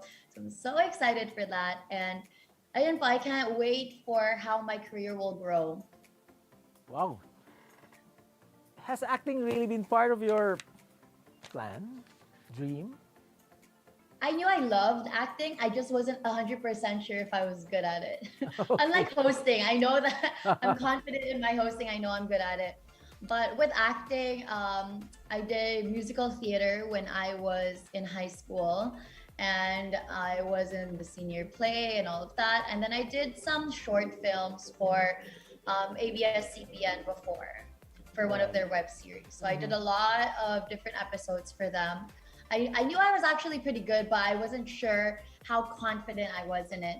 And yeah, now I have been doing workshops with GMA7 with other people that were signed with me. I think there's about 15 of us in the workshops, and it's really just diving into more of yourself that really made me embrace acting. You're not just playing a part, you're telling a story.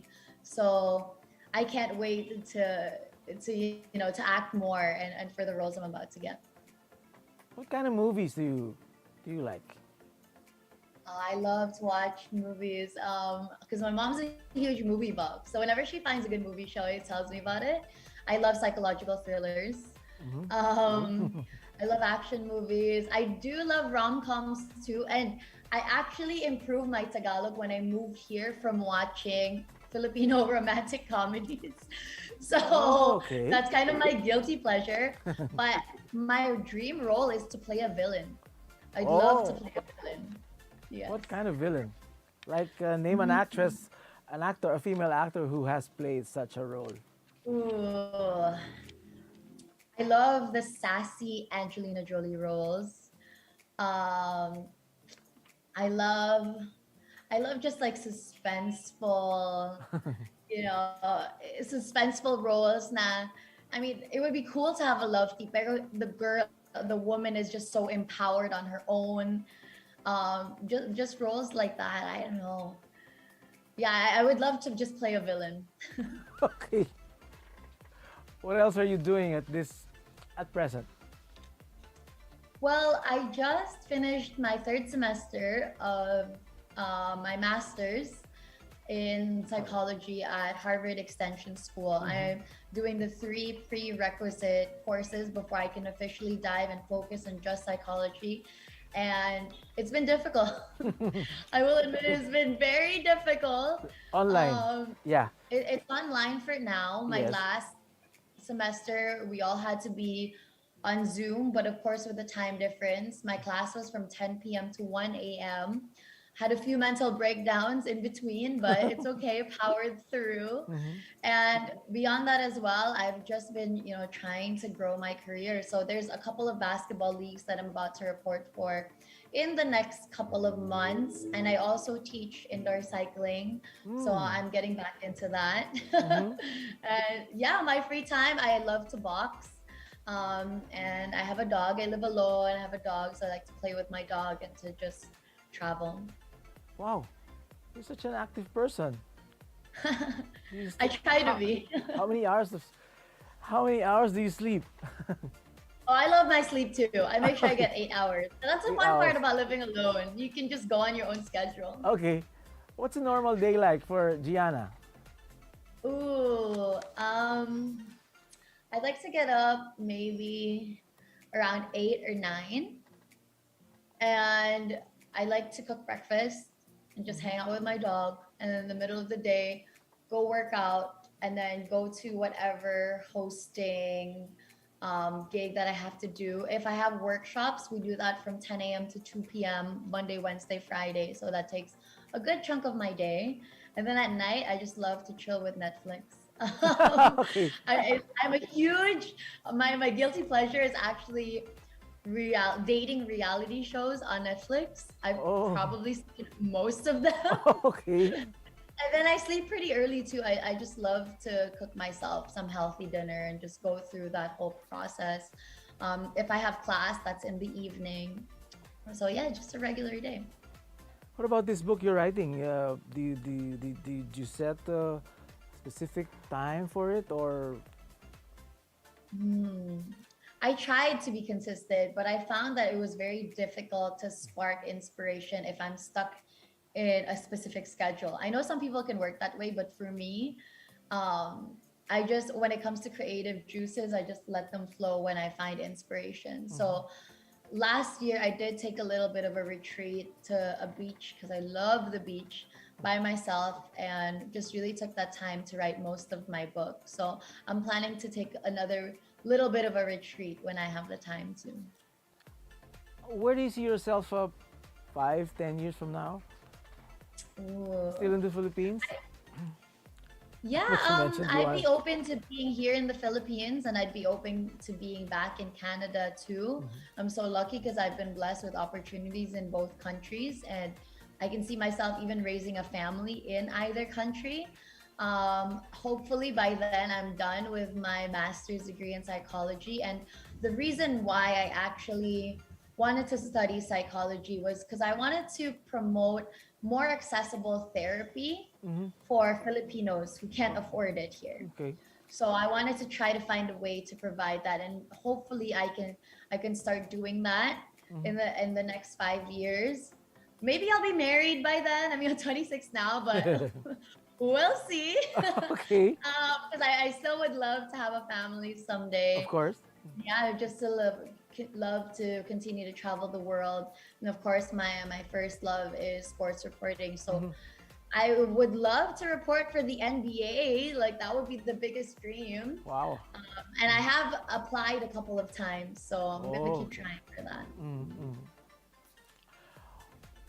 What's good about Canada? Talk about Canada. Yeah, It's a so- cold country, right? It is very cold. And last time I was there last December. It actually began to snow.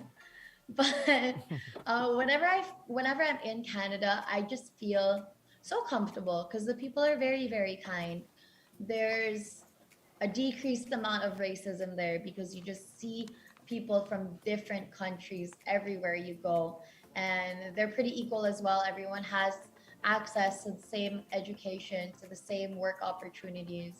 Canada is very open-minded too when it comes to a lot of the taboo topics that we can't discuss here in the Philippines, such as mental health. So yeah, that's what I love about Canada. Canada has always embraced me with open arms. Even my parents can see themselves retiring there in the next few years. So yeah, it's really a home to me, and it's really a huge part of who I am. A lot of people say that I have a very energetic, positive, friendly disposition, and I think that's coming from Canada and really having to adapt myself to the culture. All right. What's up? We'll be back with Gianna Llanes after one more break.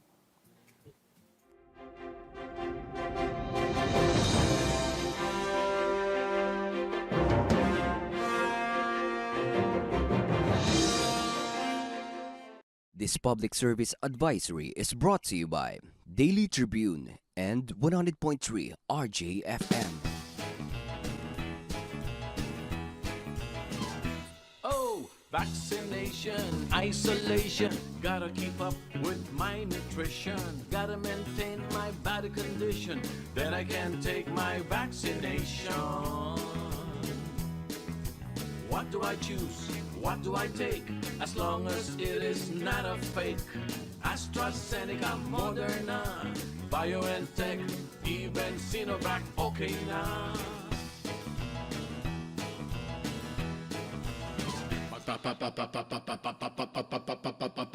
Babakuna ka ba? Babakuna ka ba? Babakuna ka ba? Babakuna ka ba? Babakuna ka ba? Babakuna ka ba? Vaccination for the nation, no more isolation. With vaccination. Babakuna ka ba? Babakuna ka ba? Babakuna ka ba? Babakuna ka ba? Babakuna ka ba? Babakuna ka ba? Babakuna ka ba? Paturok, paturok, paturok. This public service advisory is brought to you by Daily Tribune and 100.3 RJFM. Fun and inspiring na kwentuhan? Sagot na yan ang programang Spotlight ng Daily Tribune. Makipagkwentuhan at kilalanin ng iba't ibang personalidad na kilala sa kani-kanilang larangan. Manood at makinig sa mga inspiring stories na kanilang ibabahagi kasama si Nina Ventura at Jojo Silvestre. Be ready ng mamangha at matuwa every Thursday alas 2 ng hapon dito lang sa Daily Tribune Facebook page at Tribune Now on YouTube.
welcome back to What's Up with Gianna Llanes, new GMA artist. Gianna, we'll have a little fun. Yes, I'm having so much fun. Again, Okay. thank you so much for having me. Okay, here's our version of Fast Talk. First thing you do in the morning. Hug my dog. Okay. Your most used mobile app. Ways. Okay. Your childhood dream. I think it was to just travel the world. How many countries have you gone to so far? 25 countries. Oh, okay. Is there a particular country after Canada that you like? Ooh, there's so many. Maybe Croatia, because I did stay there for a couple of months. Your dream vacation destination. Cape Town, South Africa. Wow, why? Just because they have a good mix of mountains, of beaches, and the people there are so much fun. I mean, I know they're one of the top LGBTQ countries in the world. There's so much diversity there, so I'd love to explore that. Okay. Your ultimate goal before retiring. To open my own orphanage. Okay. One wish you would ask of a genie. Ooh. Just to make sure my parents are happy. Okay. The best life lesson you've learned so far. My grandma actually told me this from when I was very young. She said, there's nothing more powerful than being a good listener. Is there one question that you would like to ask our presidential aspirants? What do you think is the biggest problem in our country right now? One word to describe Gianna. Spontaneous. I can see that. Okay. All right. Gianna, invite your followers, your fans. Where can they catch you? And is there anything firm with your being a GMA Sparkle talent? Yes, Any well, first of project? all, I want to say huge thank you to you, Sir Patrola, and the rest of the Daily Tribune for having me on Was Up Today. I had so much fun during our interview, and hopefully I can come back someday for more. Maraming salamat rin po sa lahat ng mga nanonood ngayon. Thank you for wanting to get to know more about me. You can follow me on my social media accounts. I have Facebook, Instagram, YouTube, and even TikTok. That's at Gianna Llanes. And also continue to check out GMA Sparkle Artist Center. Malapit na po, I'm going to be working with them for some very exciting roles, but I'll also be having my first guesting on Mars Pamor.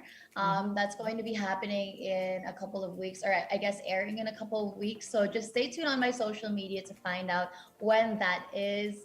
And I'll also be reporting for a couple of basketball leagues coming up very soon as well. So again, you can check all of that out on my social media accounts at Gianna Llanes. Gianna Llanes, the portrait of the modern Filipino woman, socially conscious, and daming talents.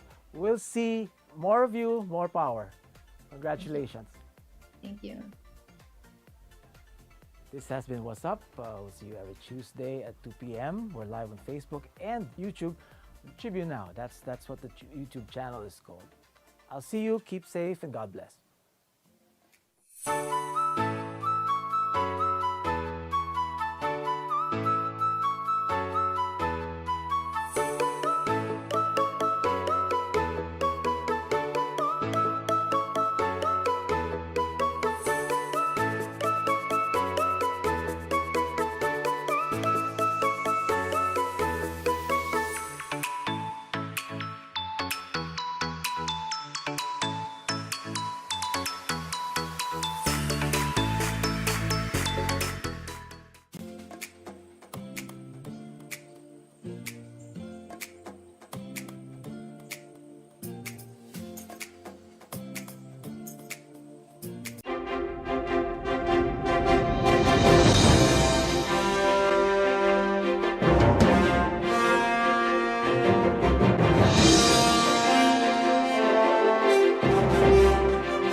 Non-stop showbiz update ba ang hanap nyo? Sagot na yan ang aming Tribune Extra. Balitang entertainment at lifestyle, mapalocal man o international, meron kami niyan. Manood at makichika na kasama si Kim Sancha, Lunes hanggang Biyernes, alas 5 ng hapon sa Tribune News on Q at separate premiere nito ng alas 7:30 ng gabi. Mapapanood sa Daily Tribune Facebook page at Tribune Now on YouTube. This public service advisory is brought to you by Daily Tribune and 100.3 RJFM. Oh, vaccination, isolation. Gotta keep up with my nutrition. Gotta maintain my body condition. Then I can take my vaccination. What do I choose? What do I take? As long as it is not a fake. AstraZeneca, Moderna, BioNTech, even Sinovac, okay na. Babakuna ka ba? Babakuna ka ba? Babakuna ka ba? Babakuna ka ba? Babakuna ka ba? Babakuna ka ba? Vaccination for the nation, no more isolation. With vaccination, babakuna ka ba? Babakuna ka ba? Babakuna ka ba? Babakuna ka ba? Babakuna ka ba? Babakuna ka ba? Babakuna ka ba? Paturok, paturok, paturok. This public service advisory is brought to you by Daily Tribune and 100.3 RJFM.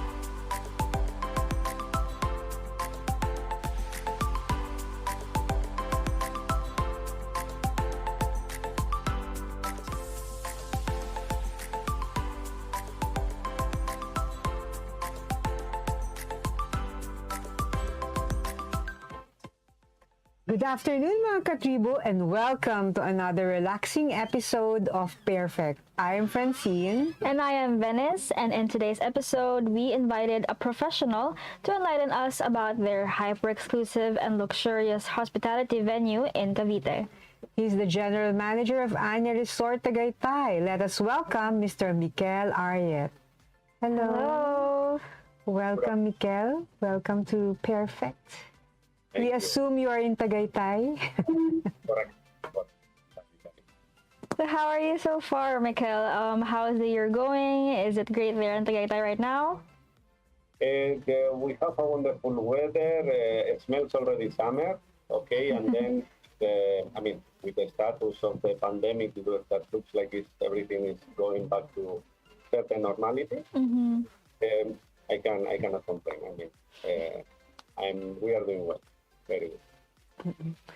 Well, we understand that you have quite a wide experience in the food and hospitality business. Can you take us through your career journey before you were in Anya Resort? Okay. Well, I was born in Spain, in San Sebastian, in the Basque Country, in the north.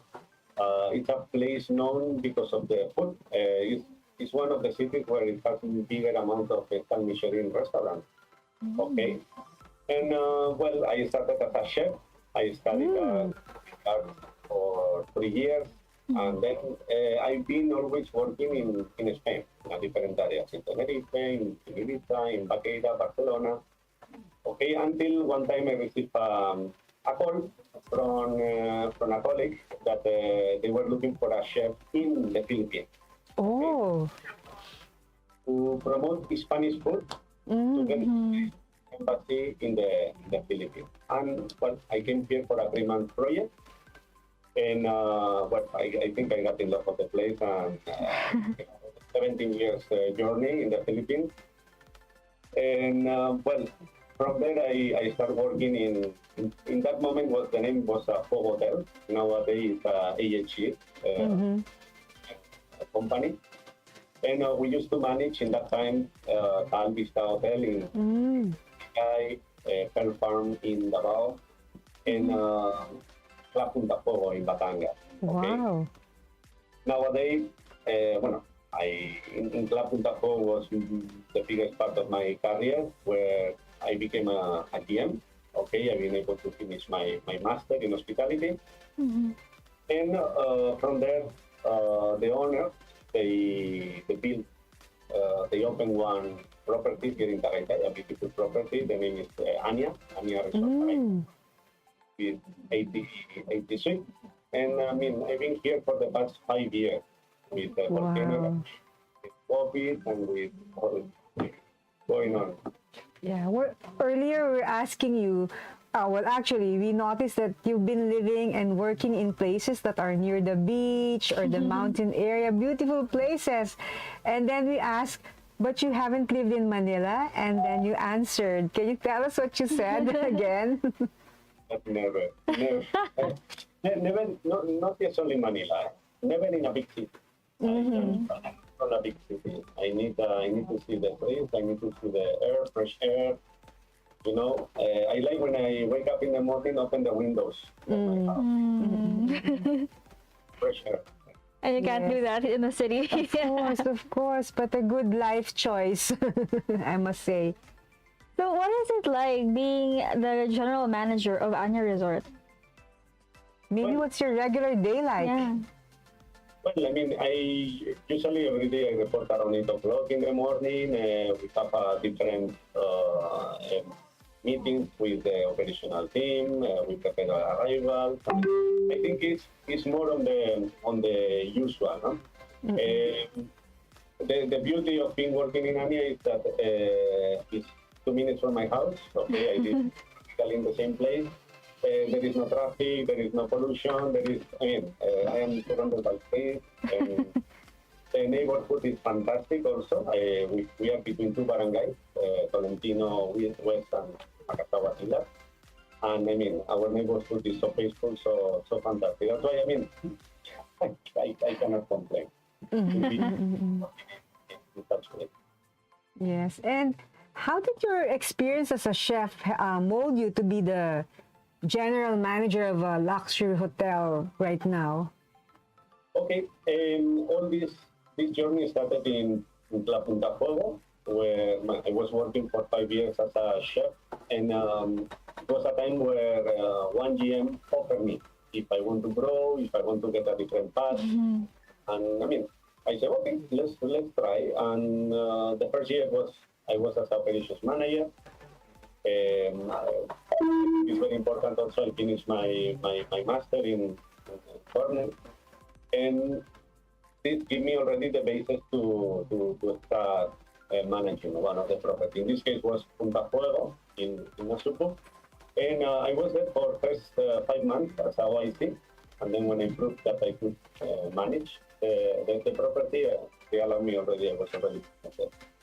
And so far, I mean, obviously it's very different from being in a kitchen to be in a bigger property. But I mean, so far I found so exciting. I look at this one more on a lifestyle kind of work.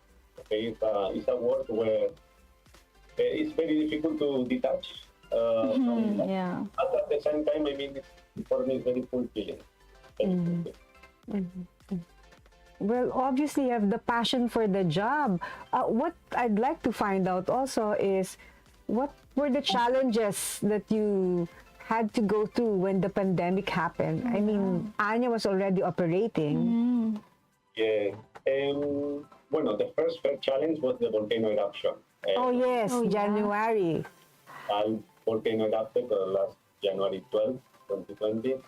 We were pretty much affected. We closed the resort for 1 month because we were full of ashes. We were our current We've been able to open by February 17, okay, but then March 15 we closed again for the pandemic, okay. Yes. And, it was challenge. It was challenge to first because we don't know how long will take.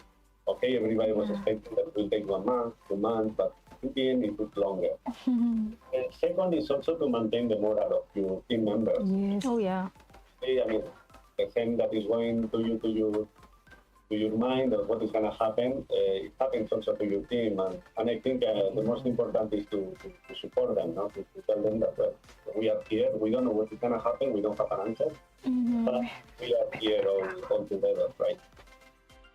And I mean, after all, I mean, the more challenge I will say that is in the beginning when we set up the guidelines that we need to set up for the safety of everyone, following DOT, following the Department of Industry, following the Department of Health. It was kind of, in the beginning, was kind of resistant from to follow the rules, no? And that for me was really kind of tough. It was 2021, September, October, November. It was kind of difficult to, it's just a small amount of work, I would say, but always very, and by now, I can tell you that everybody is already aware, everybody knows, and even right now we don't have almost guidelines because we are in alert level 2. But there are many cases that they are calling in advance to what are the do's, the don'ts. I mean, right now it's already embedded in everyone. That whenever you want to go out, you want to go to a hotel or resort, or you want to move, you need to. I will recommend always to check in the webpage or call them to get the updated time. Well, it's been 2 years since we had the pandemic. What are the visible changes in Anya Resort as a result of trying to get away from the virus? Bueno, bigger changes are more on the, for example, before we used to do a turn-down service, now we don't do it unless you request. Before you could find a minibar full of drinks and snacks, now it's empty, but we have an app where you can request and then we bring it to the room. I see. Right now it gives us the option to have even a wider offer in the minibar. Okay, but I think also it's very important to arrive to the suite and then you open the minibar and you find the machine. Yeah.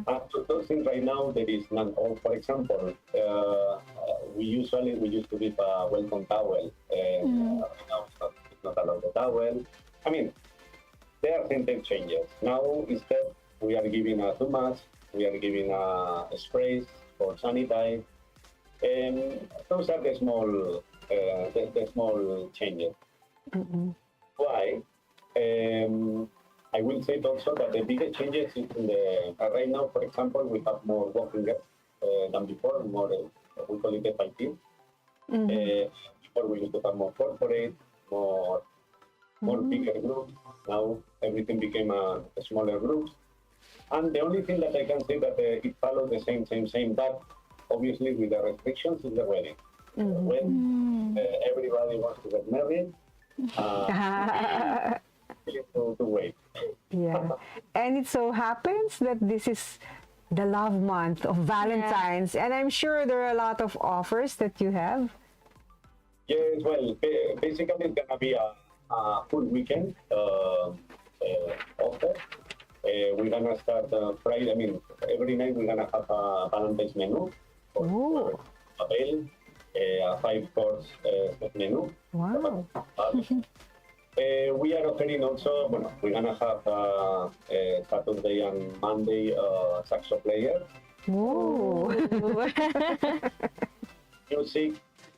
On the 14th, we're gonna have as well, and this is gonna be part of the dinner, a caricature artist, okay? But he's gonna do a caricature of each couple. That is coming restaurant. And we're gonna offer on Saturday. We have yoga. That this yoga is gonna be this time is gonna be for a couple. Wow. Fun. And since we have also the wellness side, Yes. Dr. Baida will every Saturday he has a talk related with wellness. Okay, and this time is gonna be related with couples as well. Maybe we have to tell them that you also have a wellness center. That's why your advocacy is also wellness in the resort.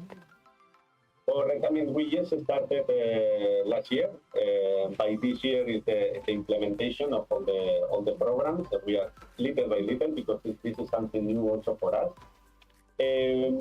In Anya Resort Tagaytay, we have a Niyama Wellness Center, and in this Niyama Wellness Center, we have the spa, our own spa, our signature spa, where you can get all kind of treatments, where you can get all kind of scrubs. But we also have a medical side, okay? And this medical, we are in a partnership with European Wellness Center. That is, I mean, they are into more on the medical part, okay? And right now what we are offering is a detox program, okay? We're gonna move forward and we're gonna be offering more programs, but at the moment we do it, we are doing detox, okay? I am, for example, yesterday I started one program that is personalized to me. Something that I feel very, very excited, because it's gonna be a month of I see. Wow. So, I guess everyone needs a detox right now. I mean, after 2 years, a lot of people are excited to go to your wellness center. Yeah. But Pika, we're very interested in knowing more from you. But to find out more details about you, about Anya, after we take a short break. Perfect, we'll be back.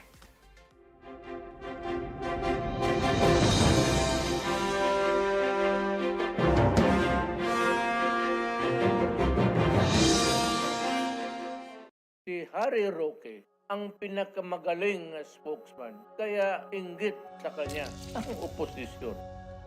Tama lang na ipinaglaban ko ang balik trabaho para bumalik ang kita ng mga nagtatrabaho at naghahanap buhay. Hindi pwedeng magutom ang pamilya. Dapat lang po ingat buhay para sa hanap buhay. Basta trabaho, kita at hanap buhay ang nakataya. Nasa harap niyo po ako. Ibigay natin ang tudong suporta kay Harry. Mga katribu, tara na't makiisa at matuto sa mga public service programs hatid ng Kalingang Katribu. Tuwing Lunes, nandyan ang usapang business na magbibigay tips at inspirasyon sa mga aspiring entrepreneurs kasama si Vernon Velasco. Tuwing Miyerkules, usapang pangkulusugan naman ang tatalakayin ni Miss Cory Quirino sa Health and Wellness. At tuwing Biyernes naman, kung legal advice ang kailangan mo, sagot ka na ng Legal Diaries kasama si Elmer Navarro Manuel at mga guest lawyers. Lahat ng niya mapapanood tuwing alas 3:30 ng hapon sa Daily Tribune Facebook page at Tribune Now on YouTube.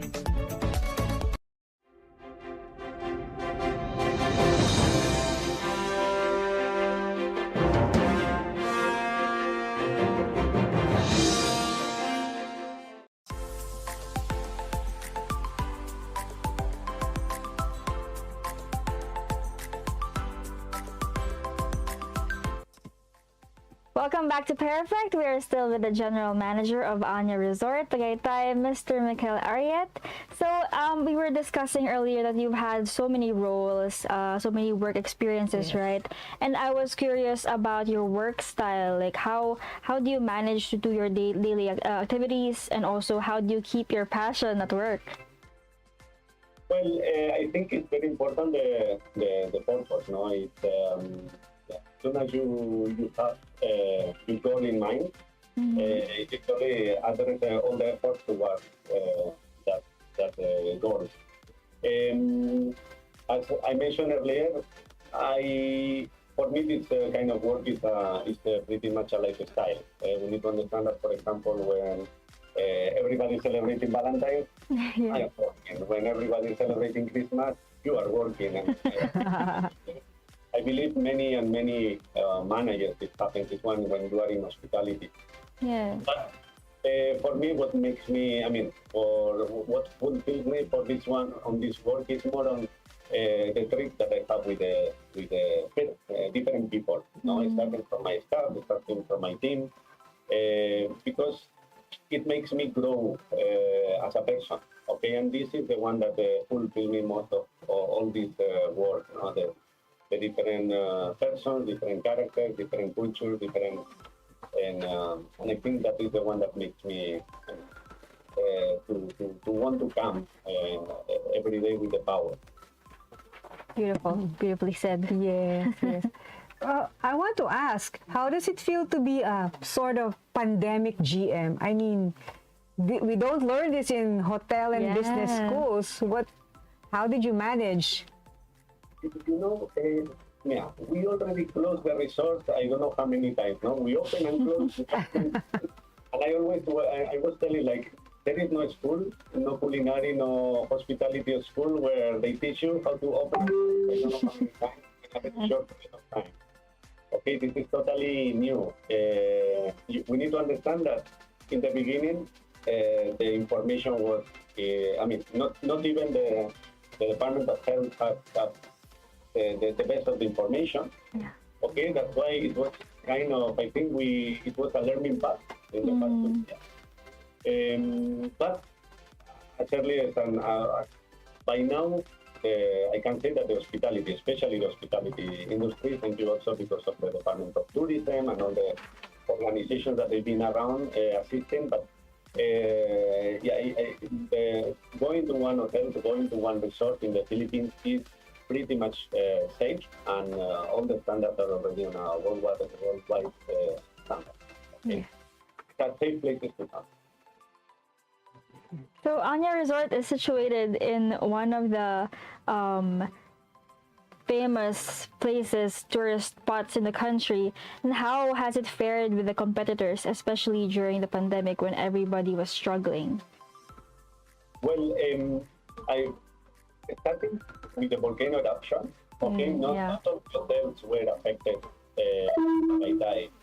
But something that I really appreciate from my colleagues here in Tagaytay were that many of them they closed even if they were not affected. Okay, really a very strong of question towards the others. Then it's true that we were probably we have more communication during the pandemic among all the managers here in Tagaytay, because obviously you are comparing, it's a learning process. What are you doing? What are you not doing? We are doing this one is working. Maybe what is working for me is not working for others. I think it was it brings us together. Okay. And then the way that I see the competence here in Tagaytay and the way that I see in general the competence, again, as soon as you have your own purpose and your own direction in your hotel, you know where you want to go with your hotel. I don't look at the competence as something that no negative, no, I mean, I don't really need to lose so much time looking what others are doing. Okay. I have very clear that if we are doing well, around are doing well as well. That's a good mindset. What do you think are the strong features of Anya that makes clients go back and again and again? Okay.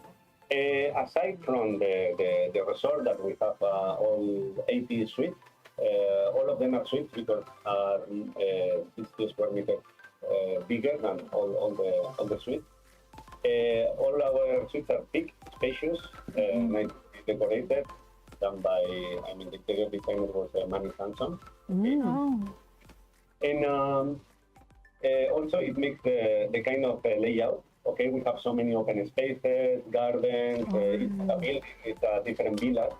Okay, and then one of our signature is our Anya Experience team. Okay, in Anya we don't have a front office like any other hotel. Okay, we work with Anya Experience team. Anya Experience team is like a butler that will assist you during your stay in the property. Okay, from the check-in to the check-out, prior to arrival, if you have any request.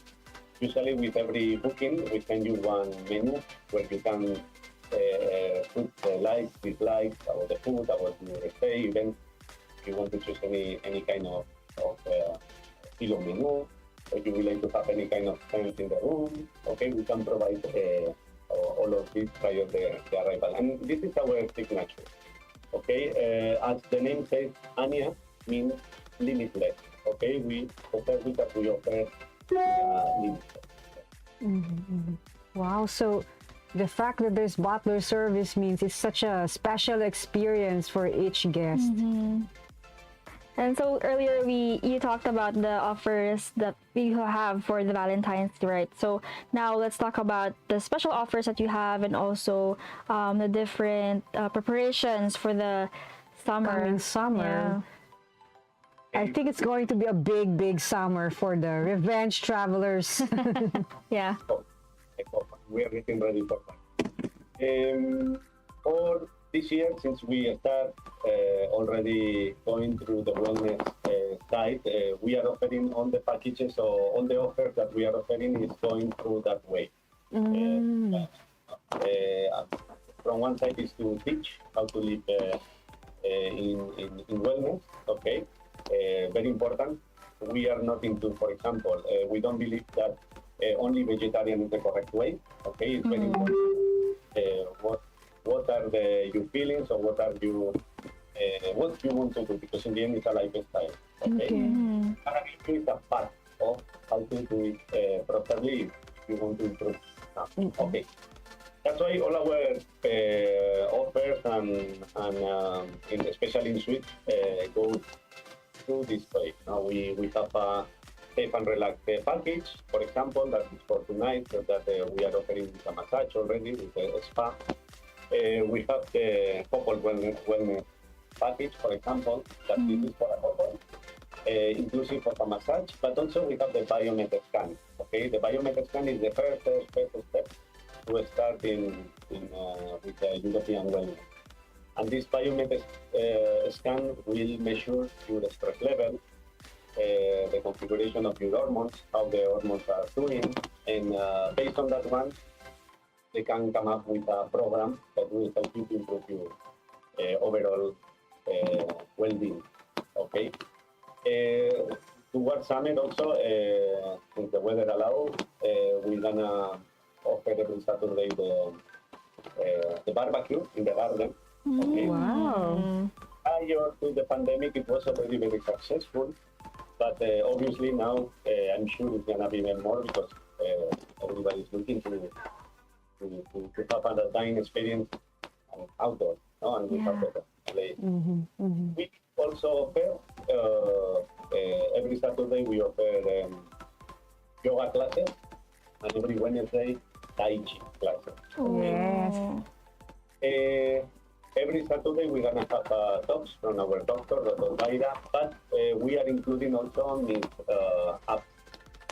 Taps is a psychologist and nutrition. That also she's gonna have talk about mental health. That probably right now is one of the most important aspects. It's very important to talk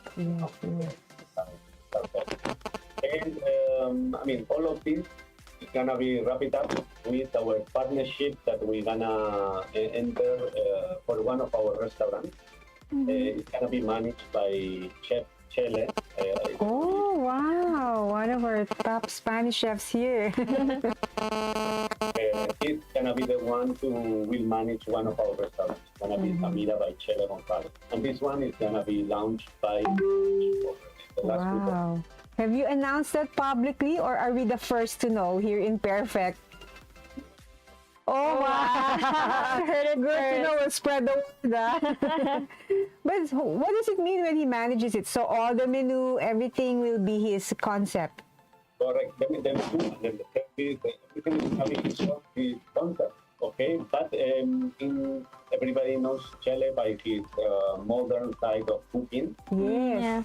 Anya is gonna be the starter, the bite is gonna be a little modern, but the main course is gonna be we call it an honest food. I mean, it's gonna be based in the product, I mean, good product, all done with charcoal grill. Okay, with the Spanish roots. Okay, but it's gonna be international. Okay, we don't want to close to mention that our restaurant is gonna be Spanish. Okay, but obviously you're gonna have paellas, you're gonna have a steak. Wow. And of course, you're going to have local produce from Tagaytay. Correct. We get, I mean, obviously all the veggies, fruit, as much as possible, we get from around us. We have a small garden as well, where for example, we are growing kale, Oh. And we work also with one farm in Nasugbu, where all the lettuce, tomatoes, cucumbers, and meat, whatever is seasonal, it's organic and they deliver to us. And for example, the cheese, goat cheese, also we are getting from this farm. This is a Wow, so it's going to be a total feast for the senses. Yeah. As possible, our objective is a kilometer zero product. Okay, obviously there are. If you are looking for a steak, it's gonna be US or it's gonna be, but we want to be the 75 to 80% of the product to be local. Wow. And we can really see, GM, that you're really a chef. You're talking so passionately about the food, the produce already. And that's making us excited. Yeah. It's really my passion. Your first love. So for sure, it will be such a a lot of people will be drawn to that restaurant as well as your healthy offers.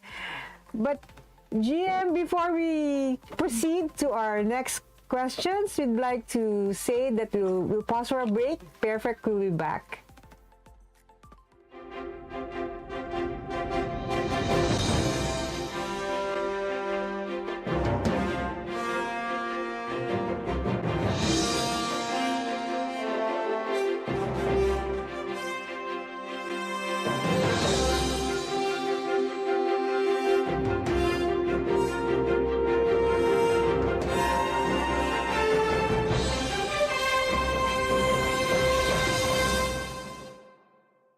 This public service advisory is brought to you by Daily Tribune and 100.3 RJFM.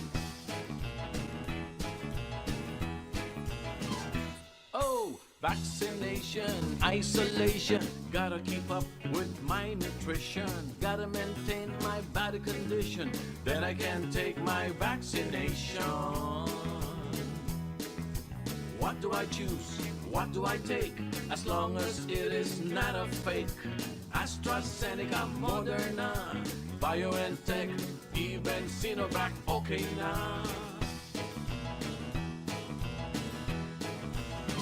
Babakuna ka ba? Babakuna ka ba? Babakuna ka ba? Babakuna ka ba? Babakuna ka ba? Babakuna ka ba?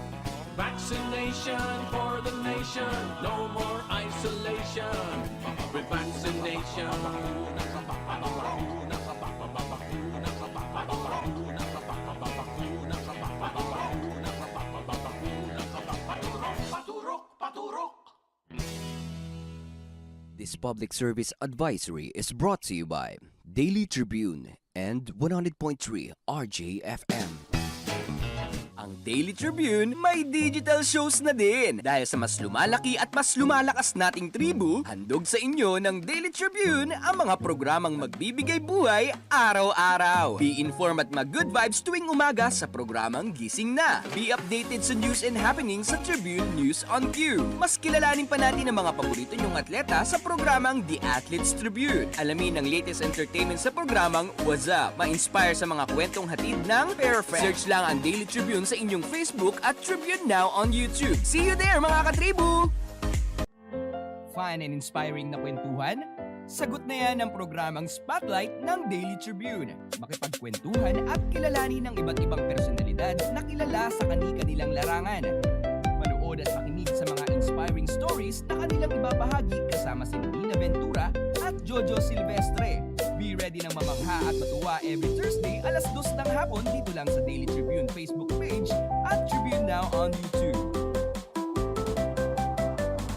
Alamin ang latest entertainment at sa mga paborito nyong celebrities kasama si Pocholo Concepcion sa programang What's Up. Makibanding at kwentuhan kasama ang mga kilalang personalidad sa entertainment industry. Sama-sama natin silang kilalanin at silipin ang makulay nilang mundo every Tuesday at 2 p.m. Kaya sit back and relax lang kayo, mga katribu. Hanapin at ilike ang Daily Tribune Facebook page at Tribune Now on YouTube. Dahil sagot na namin ang masayang kwentuhan dito lang sa What's Up.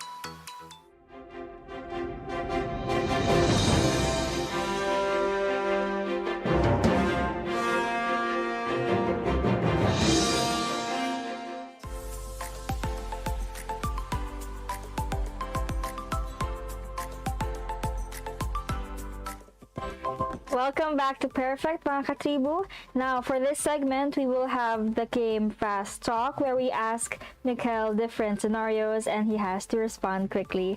Are you ready? Okay, first question. Your childhood dream. To be a firefighter. Oh, maybe in another after hotel life? Yeah. Oh, well, not anymore. I grow. Right now, I don't have it. Okay. Done. What about your favorite weekend pastime? My favorite weekend, for me, the favorite weekend pastime, yeah, very easy. Last weekend with my friends in Club Punta Fuego with Claire and Arthur. We took a boat, they bring us in a boat, and we were the whole day enjoying the sea. Oh, wow. Beautiful. Okay. And your favorite part of the resort? My favorite part of the resort, Samira Restaurant. Wow. Of course. Okay, this one. One dish that you look for in a buffet. One dish that all bread. Okay, I am very into bread, but when you ask me what kind of bread, the bread with filling, like pasta, bread with like Spanish bread or like cheese bread. Yeah. Nice. Yeah. And everything freshly baked in Anya Resort, I can imagine. A beautiful baker. Yeah. Wow. Okay. Your ultimate goal before retiring? Oh. Not that you're about to retire. Way years. Yeah, when I don't think I don't want to retire. Well, ultimate goal, obviously, I will love to really to be in the corporate office of a very good, renowned hotel company. Yeah. What about a perfect vacation experience for you? Perfect vacation as soon as I am with my family. It can be wherever. For example, last Christmas or after Christmas, I went to Boracay. El Nido, Philippines is one of my favorites. Yes. Easy to choose. Very beautiful. Nice, yes. And what's your greatest life lesson so far, especially in this pandemic? Oh, bueno, life lesson, I mean, things that it gives you time to really to think, because from one day to another day, we really close everything, we really stop everything. From one day to another day, we didn't have a stress of work, or we didn't have, the stress was different. Okay, it was the first time that I have lunch, breakfast, and dinner with my son at home in a daily basis. Okay, it's kind of difficult moment, but at the same time, as soon as I am with my family and I am okay and my family is okay, I think everything will go. And after is the faith that everything changed. It takes a bit longer, but everything changed. Nothing is forever. That's why that is my. I think I am very positive on that one, and this one will change. Will pass. Beautiful. Now, if you were to ask a question to a presidential aspirant as a business leader, what would it be? Wow. What would you ask? Do thousands of questions, not just one. No, but really, it's kind of because I look at it as a human more than as a businessman. Okay, I think first I am a human, and how we can improve the life of the majority. Yes. Okay? Yes. I don't want to say poor. I don't want to say medium class. So I don't know which class. It's how we can improve the life of the majority. And when I said how is hospitalization or hospital, medicine, education, and housing. Those four aspects, I think, are the most important. Giving certainty to the citizens. Them answer, okay, and the most I think one of the most complicated things is, the hospitalization because it's expensive, and to be able to have a house, everybody, and proper education. Yeah. Having enough money to cover the medicine. I guess it's wow. Those are very valuable questions that I guess everybody's would also want to Yes. ask, no? And so, Mikel, thank you very much for your time. But can you give us some parting shots before we leave, before we say goodbye? Okay, but thank you so much to give me the opportunity to be in this perfect program. Okay, it was a pleasure to. Obviously, we need to understand that for example, I am not into entertainment, but like you, I really feel so comfortable. And you did well. 2 hours talking and talking. Yes. The important is thank you very much for the time that you give me to give you to know a little bit. Yeah. And maybe invite our audience to go visit Anya, especially this month. Obviously, to come to Anya, the best way to do it is either book online through our webpage or call our reservation to get all the rates, prices, promos that we are offering. But we are only 80 rooms. If we are fully booked, still we have Tagaytay, a beautiful place where you can have also a nice staycation out of the city. Okay? So come to Anya Resort, to our mga katribu, and you might just bump into Mikel and share a few lines and greetings. So once again, thank you for joining us today, Mikel. We enjoyed this time with you, and you've been such a delight to talk to. And we hope that Anya would, prosper more. So we hope to hear more of you in the future. Yes. Thank you so much. Yes, and to our dear Katribus, watch Perfect Live every Wednesday at 2 p.m. on Daily Tribune's Facebook Live page and on Tribune Now on YouTube for the replays. Yes. I'm Francine Marquez. And I am Venice Bautista. And this has been Perfect.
Fun and inspiring na kwentuhan?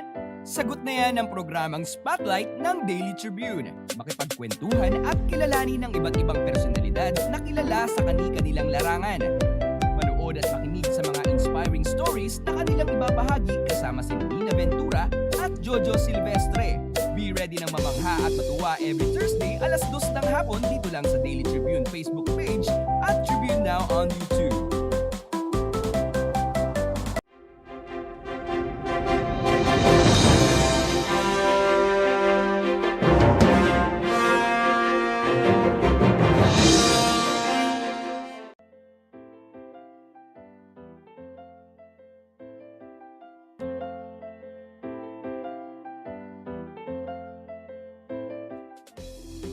Good afternoon and welcome to another beautiful edition of Spotlight. My name is Dina Ventura. And And I am Francine Marquez. And yes, Dina, it's really a beautiful day. It's a beautiful Thursday because in today's episode, we are joined by two beautiful women who have conquered the world, the universe rather, with their beauty, charm, expertise, and passion. One of them is Cebu's most renowned aesthetic doctors and one of the Philippines' best internationally trained cosmetic surgeons and dermatologists, while the other is an icon who has kept on inspiring everyone since winning Miss Universe in 2015. Yes, so we have truly two inspiring women. Grabe, We're so oo. honored. It's a special day. Let us welcome Dr. Cecilia Bernard and Pia Wurzbach. Welcome to the show. Hello. Hi. Hello. Wow. We're so overwhelmed. Yes. Hi, Pia. Hi, Doctor. So how has the year been for you both so far, personally and work-wise? Well, personally, it was a bit challenging as for most of us because it's something we did not expect. And at the same time, since it's a bit challenging, so it involved practically everything from work and even the usual daily life has to change. And we all have witnessed that. And so it's, but we have been managing and just like, as what they say, we all work for the new normal. So we've been going for, changing policies, changing work procedures and everything to fit into whatever is the new normal now. The health protocols, no? Yes, Everybody has to be careful. And what Yes. about you, Pia? How are you doing so far personally and career-wise? Oh, it's been great so far. I feel like the last 2 years has given me a lot of time to really reflect and think about the things that really matter to me. So I've had more time to spend with family, to do the things that I love. Before the pandemic, I was really busy working every day. And I thought that was a good thing. But then I forgot to take care of myself. So I mean, the past 2 years, I've been able to do that. So personally, on the personal side of my life, everything is great. Everything is good. Career-wise naman, I also have a few things lined up for this year that I'm very excited to share in due time. But for sure, you guys will know about it, and I hope you guys continue to support me. Of Wow, course. so busy, no? So we're excited to find out. Yeah. To Dr. Cecilia, could you please tell us about CRB Derm Center, how and when it was established? Okay, the clinic started way back in the early 90s when I just had my training, or mid-90s when I had my training in dermatology in Bangkok, Thailand. And when I came back, I was still with a government hospital. Then I started to do all these aesthetic clinics, and that's how it started. So from then, it's been about like almost 20 years since I started the CRB aesthetic and laser clinic. So it's been quite a good time for me too, since I started it because I was one of those who started it earlier in Cebu. So it was good that I have been here in Manila. So it's about 5 to 8 years ago I came to Manila, and that's how I met Pia in 2015. Pia, what made you choose CRB Derm to take care of your beauty? So, Dr. CRB has been taking care of me for a long time now, since days ko pa lang. Hindi pa, wala pa silang mga celebrity endorsers or hindi pa sila tumitingin talaga ng mga beauty queen, ganyan. Kasi wala pa rin namang nananalo from the Philippines. Mga time na yon. So, parang, meron na rin naman. Pero, konti pa lang.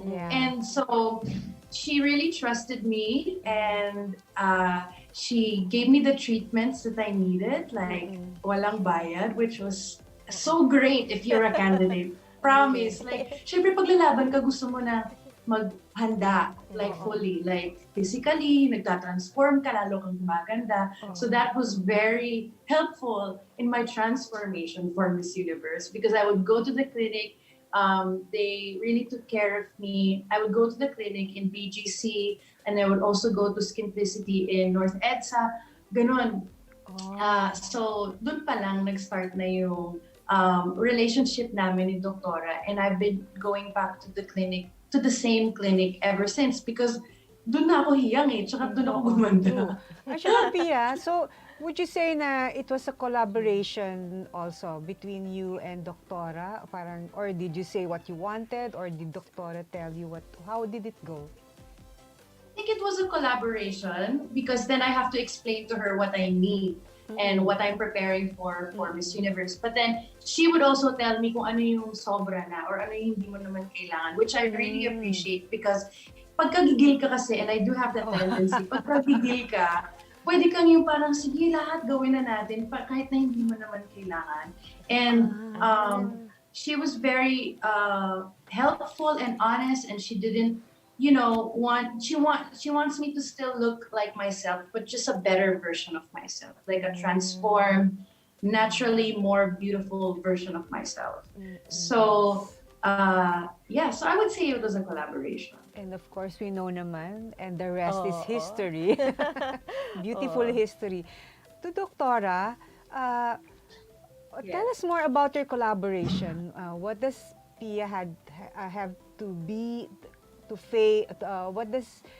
what did it take for you to collaborate, to have this partnership? Okay. Tell us more about your journey together as partners This in this beauty journey. This is one of the things that I really like to think about, how Pia and I started. When I first met her, I really had to look at how she looked before, while she was like walking during as her reign as Binibining Pilipinas. And then before she came to see me, I already saw some of the things that needs to be like improved or changed or something like that.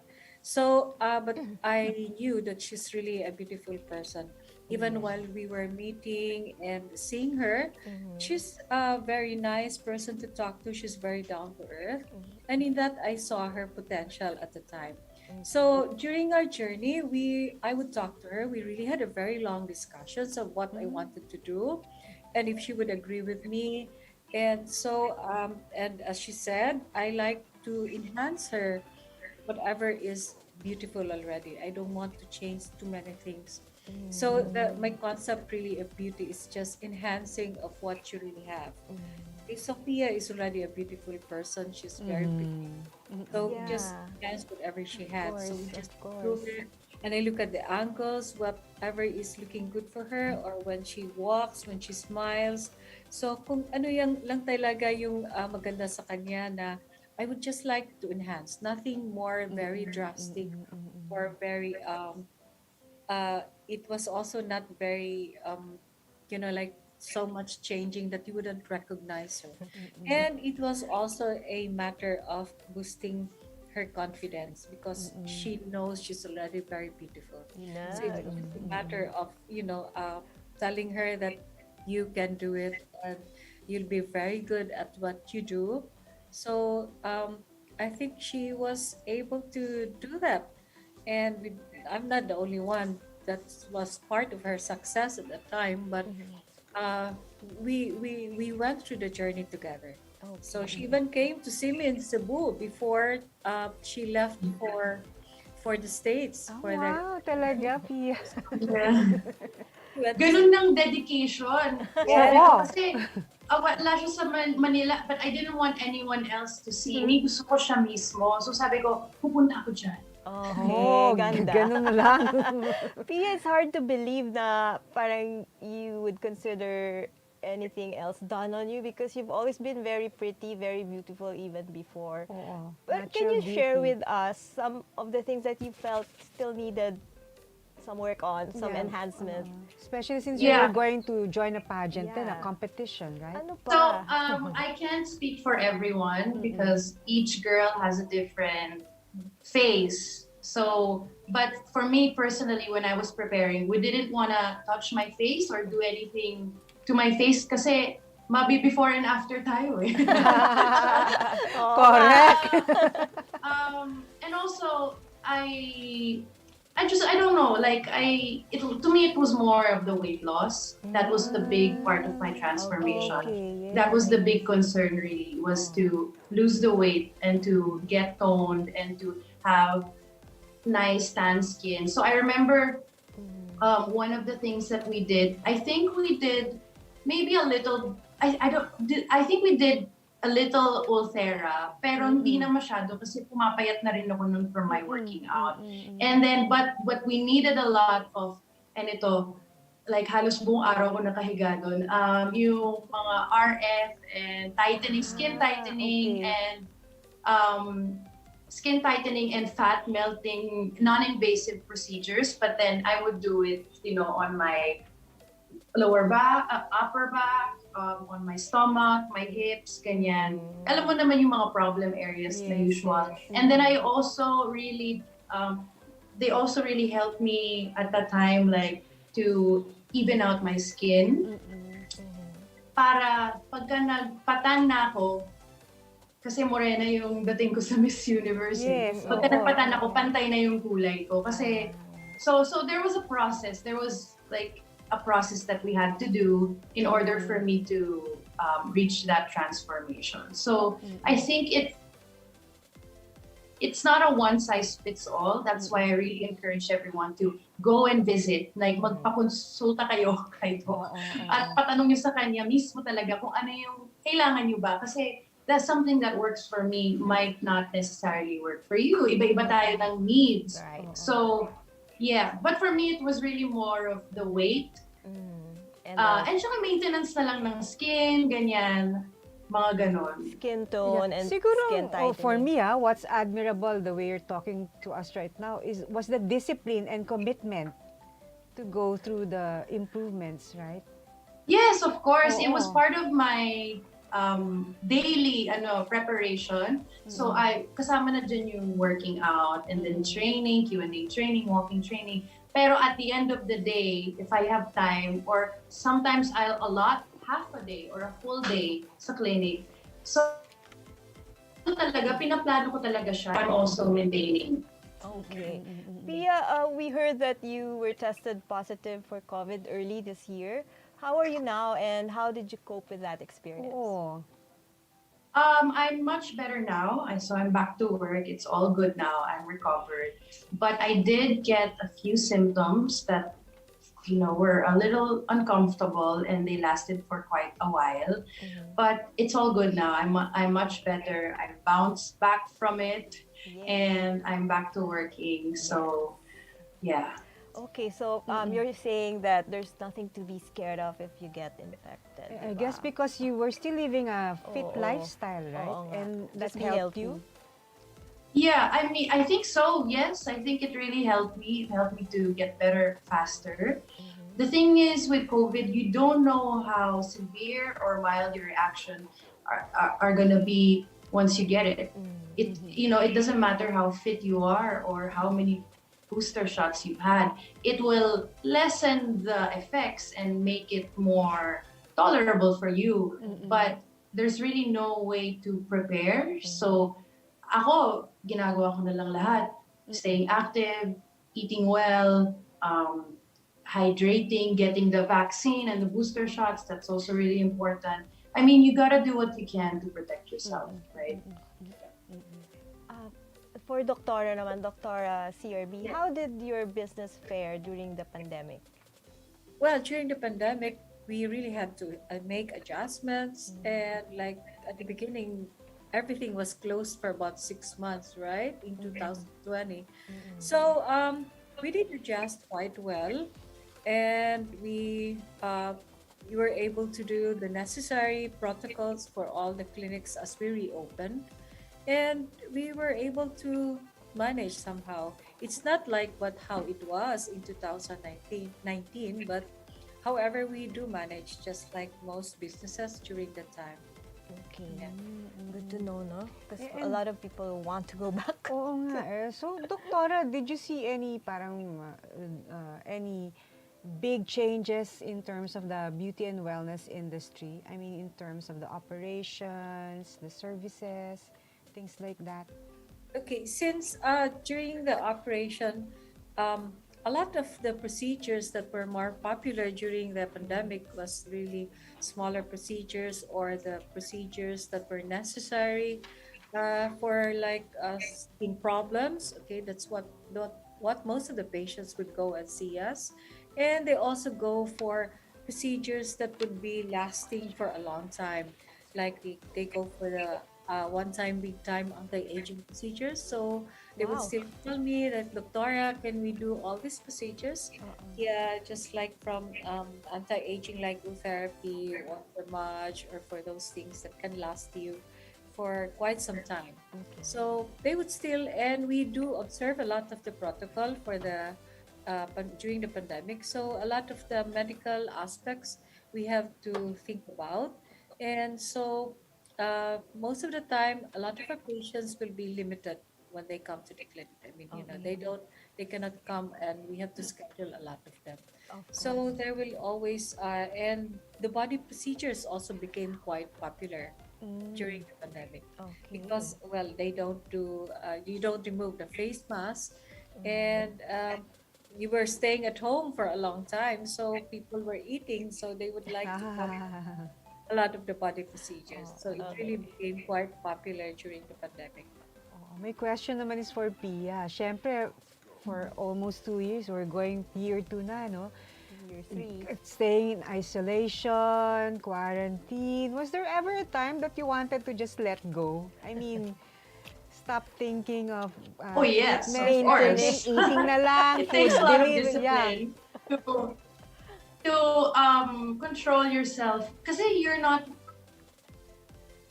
going out as much, right? And you're not as active, and you're at home, and there's food around you. So of course, it took a lot of discipline for me to. What helped me is that, well, aside from the fact that my work requires me to be in front of the camera, so I can't really completely let go, was that it also really boosted my confidence when I took care of myself. So parang the thing is, I noticed that I'm not as lively, masaya, if I'm not taking care of myself, pag hindi ko na naalagaan yung sarili ko. So that's why I think it's so important that even though we're living in these times, that you still make time to take care of yourself. You still do your beauty treatments. You still go to the clinic. Nagpapaganda ka pa rin. Kasi aminin na natin, nakaka-boost naman talaga ng confidence yan. At kahit na hindi ka nakikita personal, kahit na Zoom lang yan, it's still your face. You still have to show up. And what about for the times that we have to go out? What about the times na lalabas na tayo? Don't you want to look like you're rested, like you're prepared to face the world? At saka merong mga Zoom ngayon, di ba? Maraming mga online things. So you still have to project yourself well, di ba? Tama. Yeah. At saka, I think what you're saying is, to me, you should just take care of yourself for yourself, di ba? True. Exactly. Yes. Ayun. So let's hear more from our beautiful guests right after a short break. We'll be right back.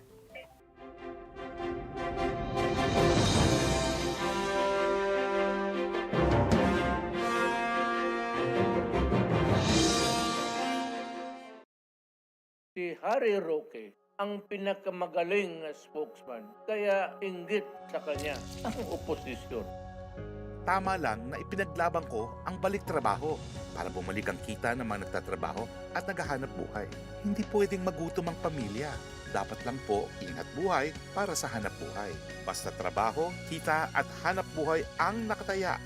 Nasa harap niyo po ako. Ibigay natin ang tudong suporta kay Harry.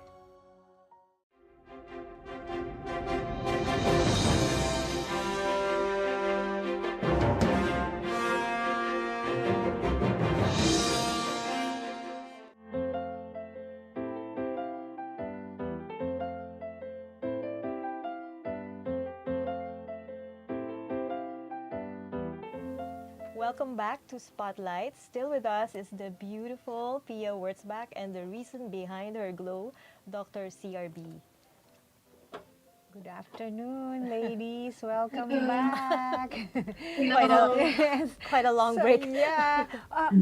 Our question right now is for Pia. Pia, you started doing a podcast called Between Us Queens and on Spotify at that. Yes. Can you tell us the difference and maybe similarities of doing a podcast versus the other platforms that you're already into?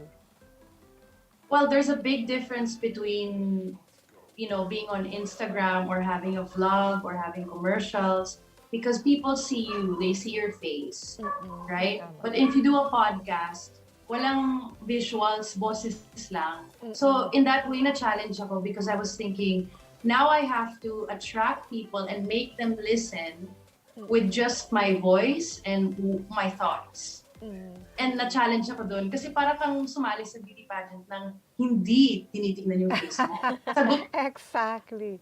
mo lang, boses mo lang. So na-challenge ako. But actually planning on releasing a vlog for the Queen. So I will be with my two co-hosts also, Marian and Carla. And then we are releasing the vlog very, very soon actually. Very soon. You'll see it on my social media pages when we release it. So what we're trying to do with the Queens is we're trying to make an online community where everybody is welcome, hindi lang mga beauty queens, hindi lang mga babae, lahat welcome. And it's a safe space for us to talk and ask for advice and give advice. So it's all very community engaged. Ang nangyayari, yung mga members ng community namin sa Facebook at sa Discord, nagtatanong sila ng mga questions sila about anything, relationship, career, love life, family, kung ano man. Tapos, yung mga magsasagot kami and also the other members, the other thousands and thousands of members that we have. So, it's a really nice platform that we're trying to grow. Parang advocacy siya na women empowerment. Pero, gumawa kami ng community para kasama lahat dun sa advocacy. Masaya siya. Okay. How much participation do you have in terms of maybe planning the topics, producing the podcast? How I'm very active are you? hands-on with it. So we have people helping us produce help us produce the podcast, help us shoot the videos. Pero a lot of the parang the ideas really come from us. It come from me, from Carla, and from Marian. Kaming tatlo lang talaga yung nag-iisip. And we base it off of what people are talking about and what they want to know. So pinapakiramdaman din namin yung audience namin if we hear na parang mukhang gusto nila this week finance na topic. So yun ang gagawin namin topic. Okay. Wow, that's another side of you, parang producing shows and episodes, no? Another behind the scenes, meron ka Yes, it's very different from all the other things that I do in front of the camera as an endorser, a host, an actress. In this passion project of mine, I'm the boss. So it's fun. Of course. Another Yes. new thing to explore, no? And then to Dr. Cecilia, how are you planning to expand the clinic further, reaching out maybe to more women and men who want to do more self-care and improve themselves? Okay. We have now a new location, a former clinic in our clinic in BGC. We transferred to a new location. Okay, we're already in a High Street Central. So it's actually bigger, better, and more accessible for us, for our clients, and for our patients. So that's how we expanded, and we like having this new location right now. So hopefully Pia can join us again and visit us at the clinic. So I've been wanting to see her for quite some time already.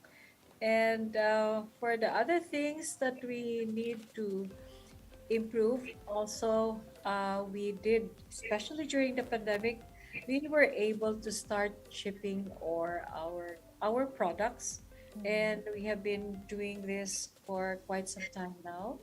So our Dr. CRB products are also available on Online. Shopee and online, and you can contact us and we can ship them to you.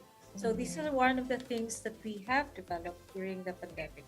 So Oo nga. Speaking of, Doktora, what is the most challenging part of your profession? And how about the most rewarding? Especially now during these times when a lot of things have changed. Well, the most challenging is really how to keep myself not getting sick. Yes. Okay. And also to take care of my people around me and my family, of course, that they won't get sick or, that they during the pandemic, because it was really, I've been traveling to Cebu and Manila quite often. So it's always that fear that I will be, I will get infected at the time.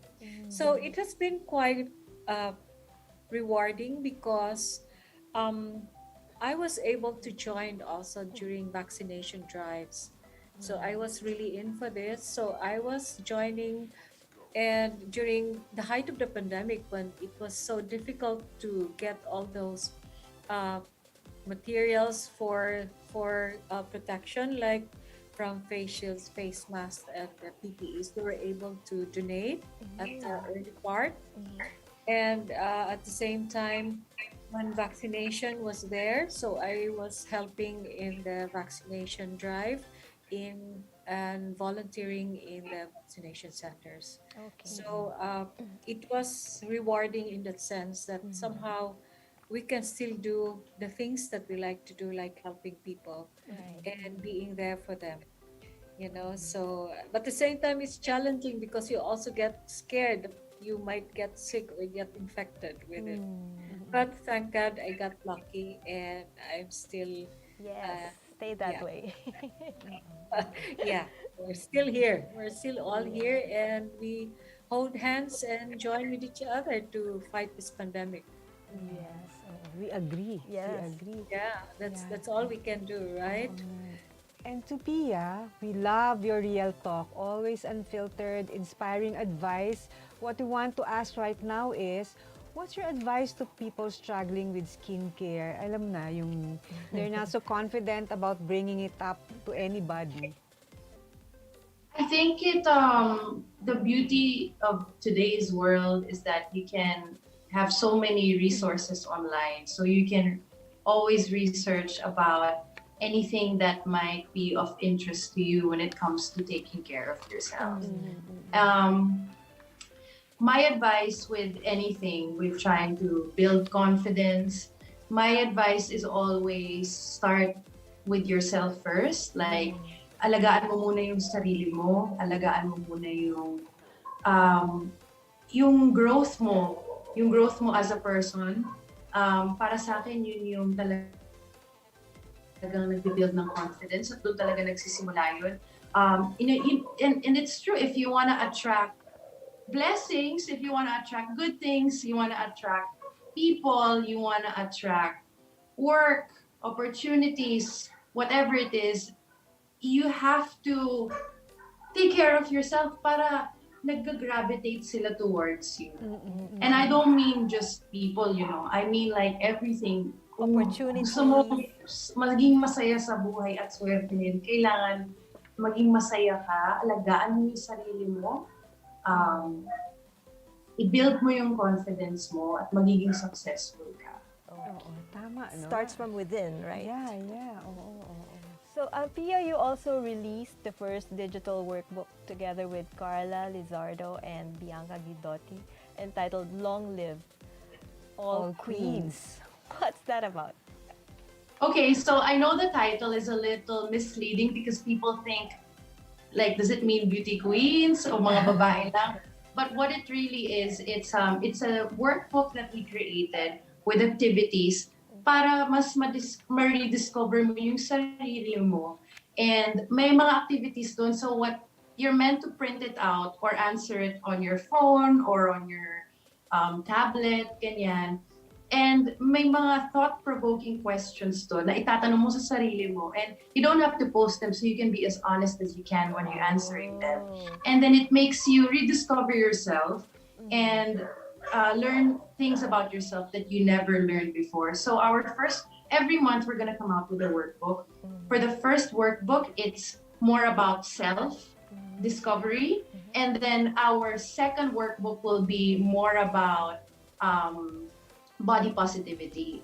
So embracing, how you look, how much you weigh, what your skin color is, like what's your hair texture. Iba-iba tayo mga babae on the different topic. Yeah, agree. Oo. And it's all for free. Oh, nice. How can they access the workbook? So the workbook is on our website. It's www.thequeens.ph. It's all for free. You'll find all the information you need there. Eventually, we're going to grow that website into a community where you can talk to fellow members of the community if you want anonymously, para you can really be honest about your, concerns, and then they can also be really honest about giving you advice. We just want to create that platform where it's a safe space for everyone. Also, the updates about our podcast, our future blog will all be there. So everything is on www.thequeens.ph. There you go. Thanks, guys. Oh, wow. Oo nga, Pia. We're so impressed. Parang you just think of something and you just do it. Yeah, so Diba? actually, I Go, only go, thought go. of this website. I thought about it around August or September. Baka nga mga October last year. Ang bilis. Oo. Nagawa na namin siya agad. Oo. I guess that's... I think it's a great idea. Oo. It's so empowering. A lot of women, it's like helping a lot of women at this point also. People. Yes, eventually we would love to have Doctora as a guest for our podcast or to share with us some tips for our body positivity episode. So I'm sure we will collab together with Dr. CRB on a project for the Queens, for sure. Okay. Sure. Anytime.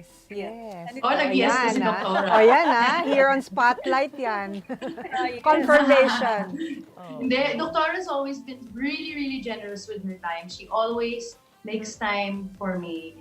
Even pag hindi, mga treatments, kahit sa bahay lang niya, she opens her home for us. So I'm really grateful for that. Nako, Doctora, now it's our turn to ask you, what's your advice to maybe people who are not confident to bring up their problems about skincare, and how do you encourage them to do so? First, like Pia said, you have to take care of yourself. You have to love yourself, okay? And for people who are not quite confident, we always have, I think, to start with them, like looking at the positive sides or the positive things that they have within themselves. So when they start looking into that, then they would see the beauty of what they really have. Because sometimes it's just like you don't see that you have all these things, and what you see are just the negative things about you, but actually you're very pretty or very beautiful. You have so many other assets and talents, and that's, I think, have to start with that, looking at the positive things or the nice things that you have within yourself. So from then you can start, they can start thinking and maybe a different frame of mind towards themselves. Parang everything is coming together, di ba? Yung parang, because to boost your self-confidence, I think you also need to talk it out with other people, di ba? And, just open up. And then you start discovering things about yourself. And then, that's true. From That's there true. comes From within, that oo. desire to change Yes, yourself oo. better or make yourself better. True. Anyway. We're just okay. so into this beautiful and inspiring conversation, but now we have to pause for a break. We'll be back.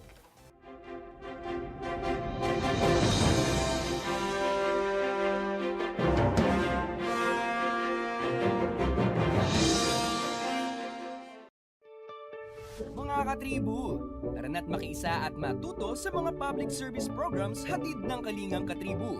Tuwing Lunes, nandyan ang usapang business na magbibigay tips at inspirasyon sa mga aspiring entrepreneurs kasama si Vernon Velasco. Tuwing Miyerkules, usapang pangkalusugan naman ang tatalakayin ni Miss Cory Quirino sa Health and Wellness. At tuwing Biyernes naman, kung legal advice ang kailangan mo, Sagot ka na ng Legal Diaries kasama si Elmer Navarro Manuel at mga guest lawyers. Lahat ng niya mapapanood tuwing alas 3:30 ng hapon sa Daily Tribune Facebook page at Tribune Now on YouTube. This public service advisory is brought to you by Daily Tribune and 100.3 RJFM. Oh, vaccination, isolation. Gotta keep up with my nutrition. Gotta maintain my body condition. Then I can take my vaccination. What do I choose? What do I take? As long as it is not a fake. AstraZeneca, Moderna, BioNTech, even Sinovac, okay na. Babakuna ka ba? Babakuna ka ba? Babakuna ka ba? Babakuna ka ba? Babakuna ka ba? Babakuna ka ba? Vaccination for the nation, no more isolation. With vaccination, babakuna ka ba? Babakuna ka ba? Babakuna ka ba? Babakuna ka ba? Babakuna ka ba? Babakuna ka ba? Babakuna ka ba? Paturok, paturok, paturok. This public service advisory is brought to you by Daily Tribune and 100.3 RJFM. Non-stop showbiz update ba ang hanap nyo? Sagot na yan ang aming Tribune Extra. Balitang entertainment at lifestyle, mapa-local man o international, meron kami niyan. Manood at makichika na kasama si Kim Sancha, Lunes hanggang Biyernes, alas 5 ng hapon sa Tribune News on Q at separate premiere nito ng alas 7:30 ng gabi. Mapapanood sa Daily Tribune Facebook page at Tribune Now on YouTube.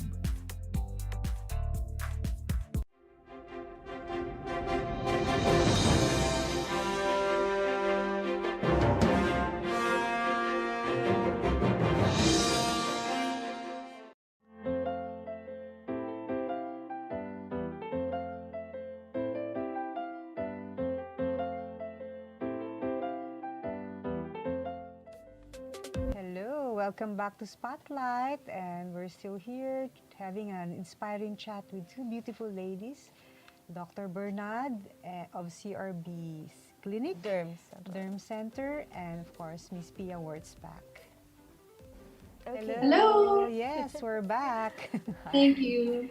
Okay, And so then- now we have what we call fast talk. It's a sort of a game, but not really, where we ask you different scenarios, or we'll present you with different scenarios, and you have to answer quickly. So we'll start with Doctora and then Pia. Parang For the ganon. answers, For the oo. answers, okay? Okay. So first question. First person that comes to mind when you hear the word beautiful, Doctora? I would think of Pia. I think my mom. Oy, my mom. Matutuwa yun. Okay, your personal beauty mantras. Tama ba? Doctora, yes. Beauty mantra. Beauty mantra. Oh, love yourself. Ay, maganda yun. Yes. Doctora. Pia! Ganda nun, ah. Ikaw naman. Challenge ako, wait lang. Love yourself. Dudugtungan ko na lang. Sige. More with Dr. CRB. Pwede ba yun? Wow! Gusto ko yan. Okay, next. One person that you look up the most. Person that inspires you. Doktora. Oh, they're dead na. Okay lang. Oh, well, I would say my mom. But she passed away already long time ago. But I would look up to her. Yeah. Okay. And then Pia. I think a person that I look up to, wow,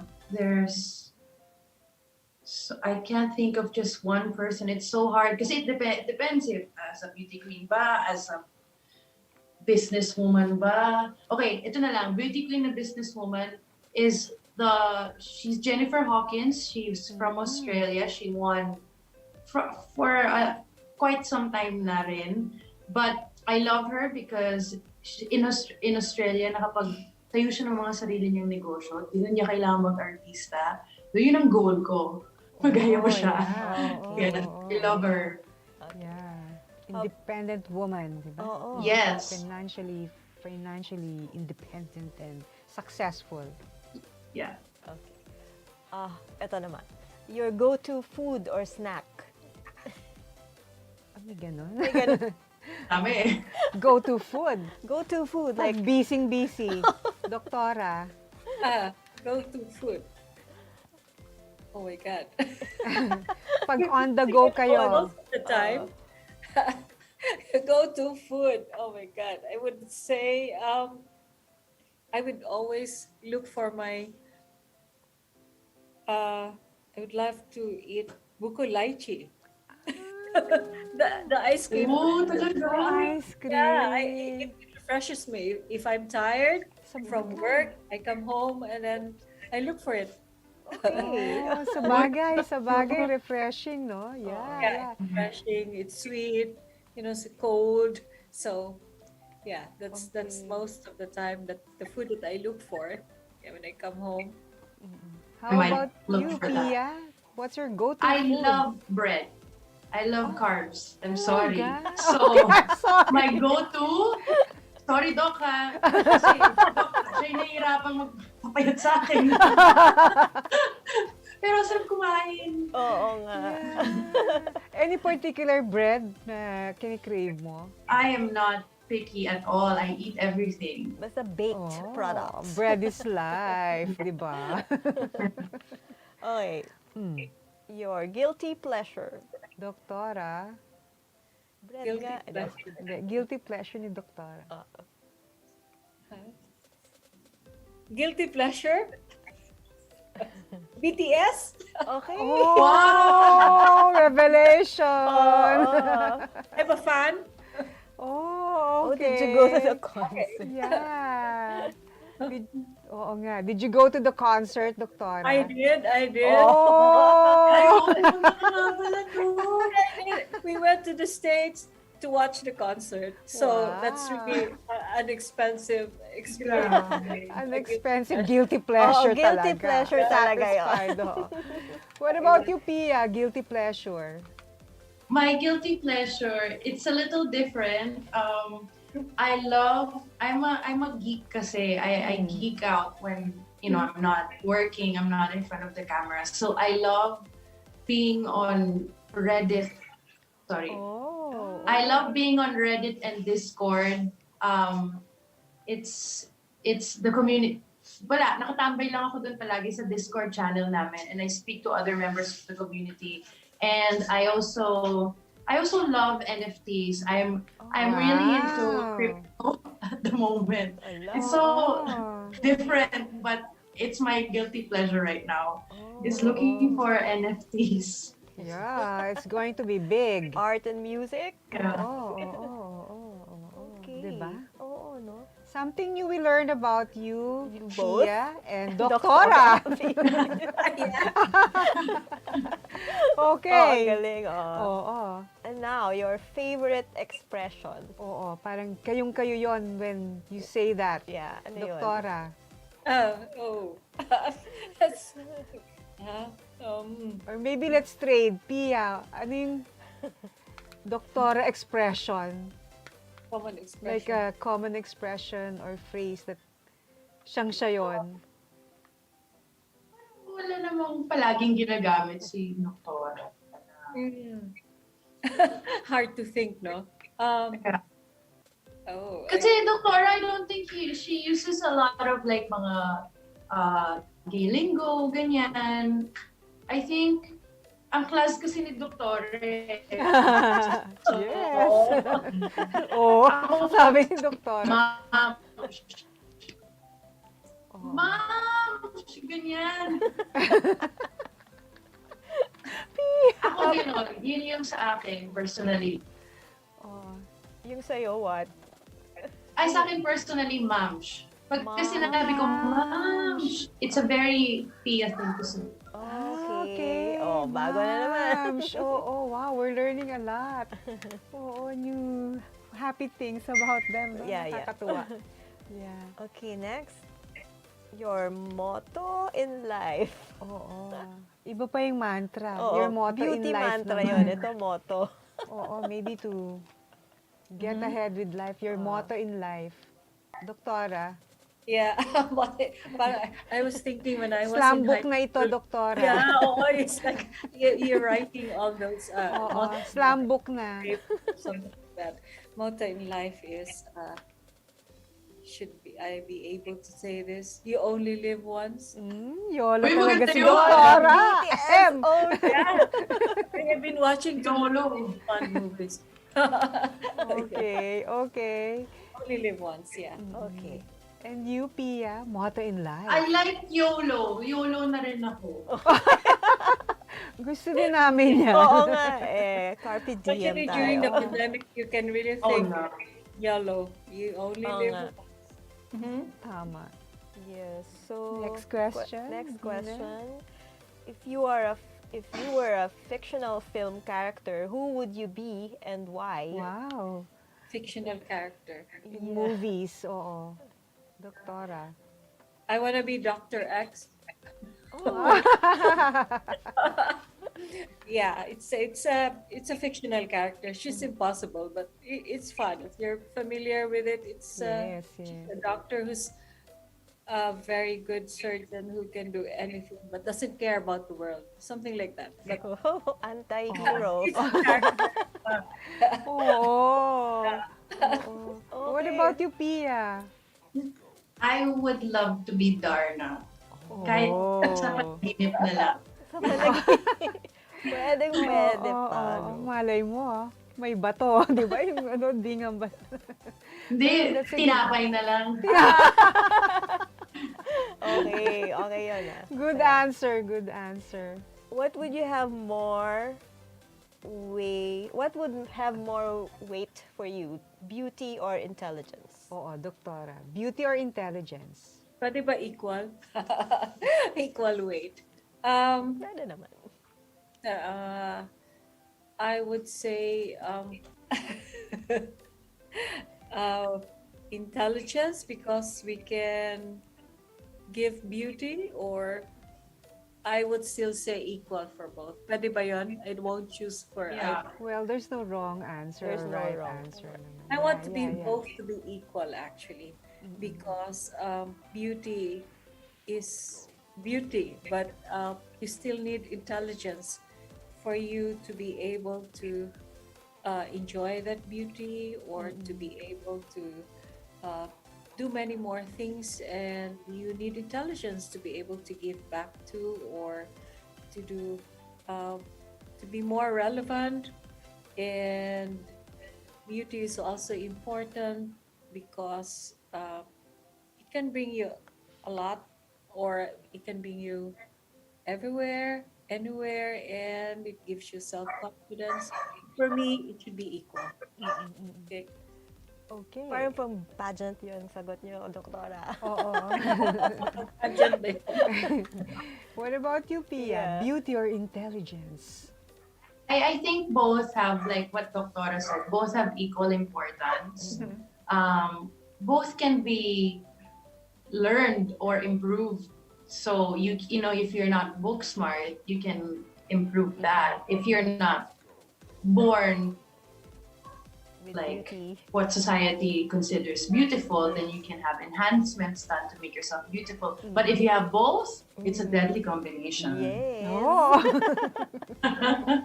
Agree Okay. kami dyan. Oo, agree.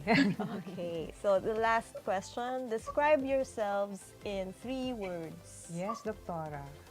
3 words. Okay.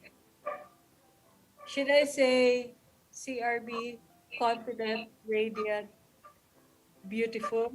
Uy, maganda yun. Wow! Sige, makikiklap din kami dyan. Of course, Pia. Pia words- Dudugtungan ko din. Okay. CRB, ito yung 3 words ko. Naturally more beautiful. Wow.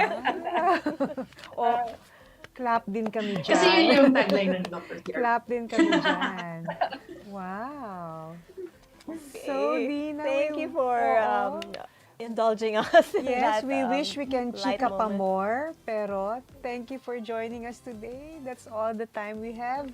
But before we say goodbye, can you give us any parting messages that you'd like to share with our viewers, Doktora? Okay, first I would like to thank Dina and Francine for inviting us for this show, especially Dina who's been with us since we started with Dr. CRB here at BGC. And I would like to invite people to visit us at our clinic, the second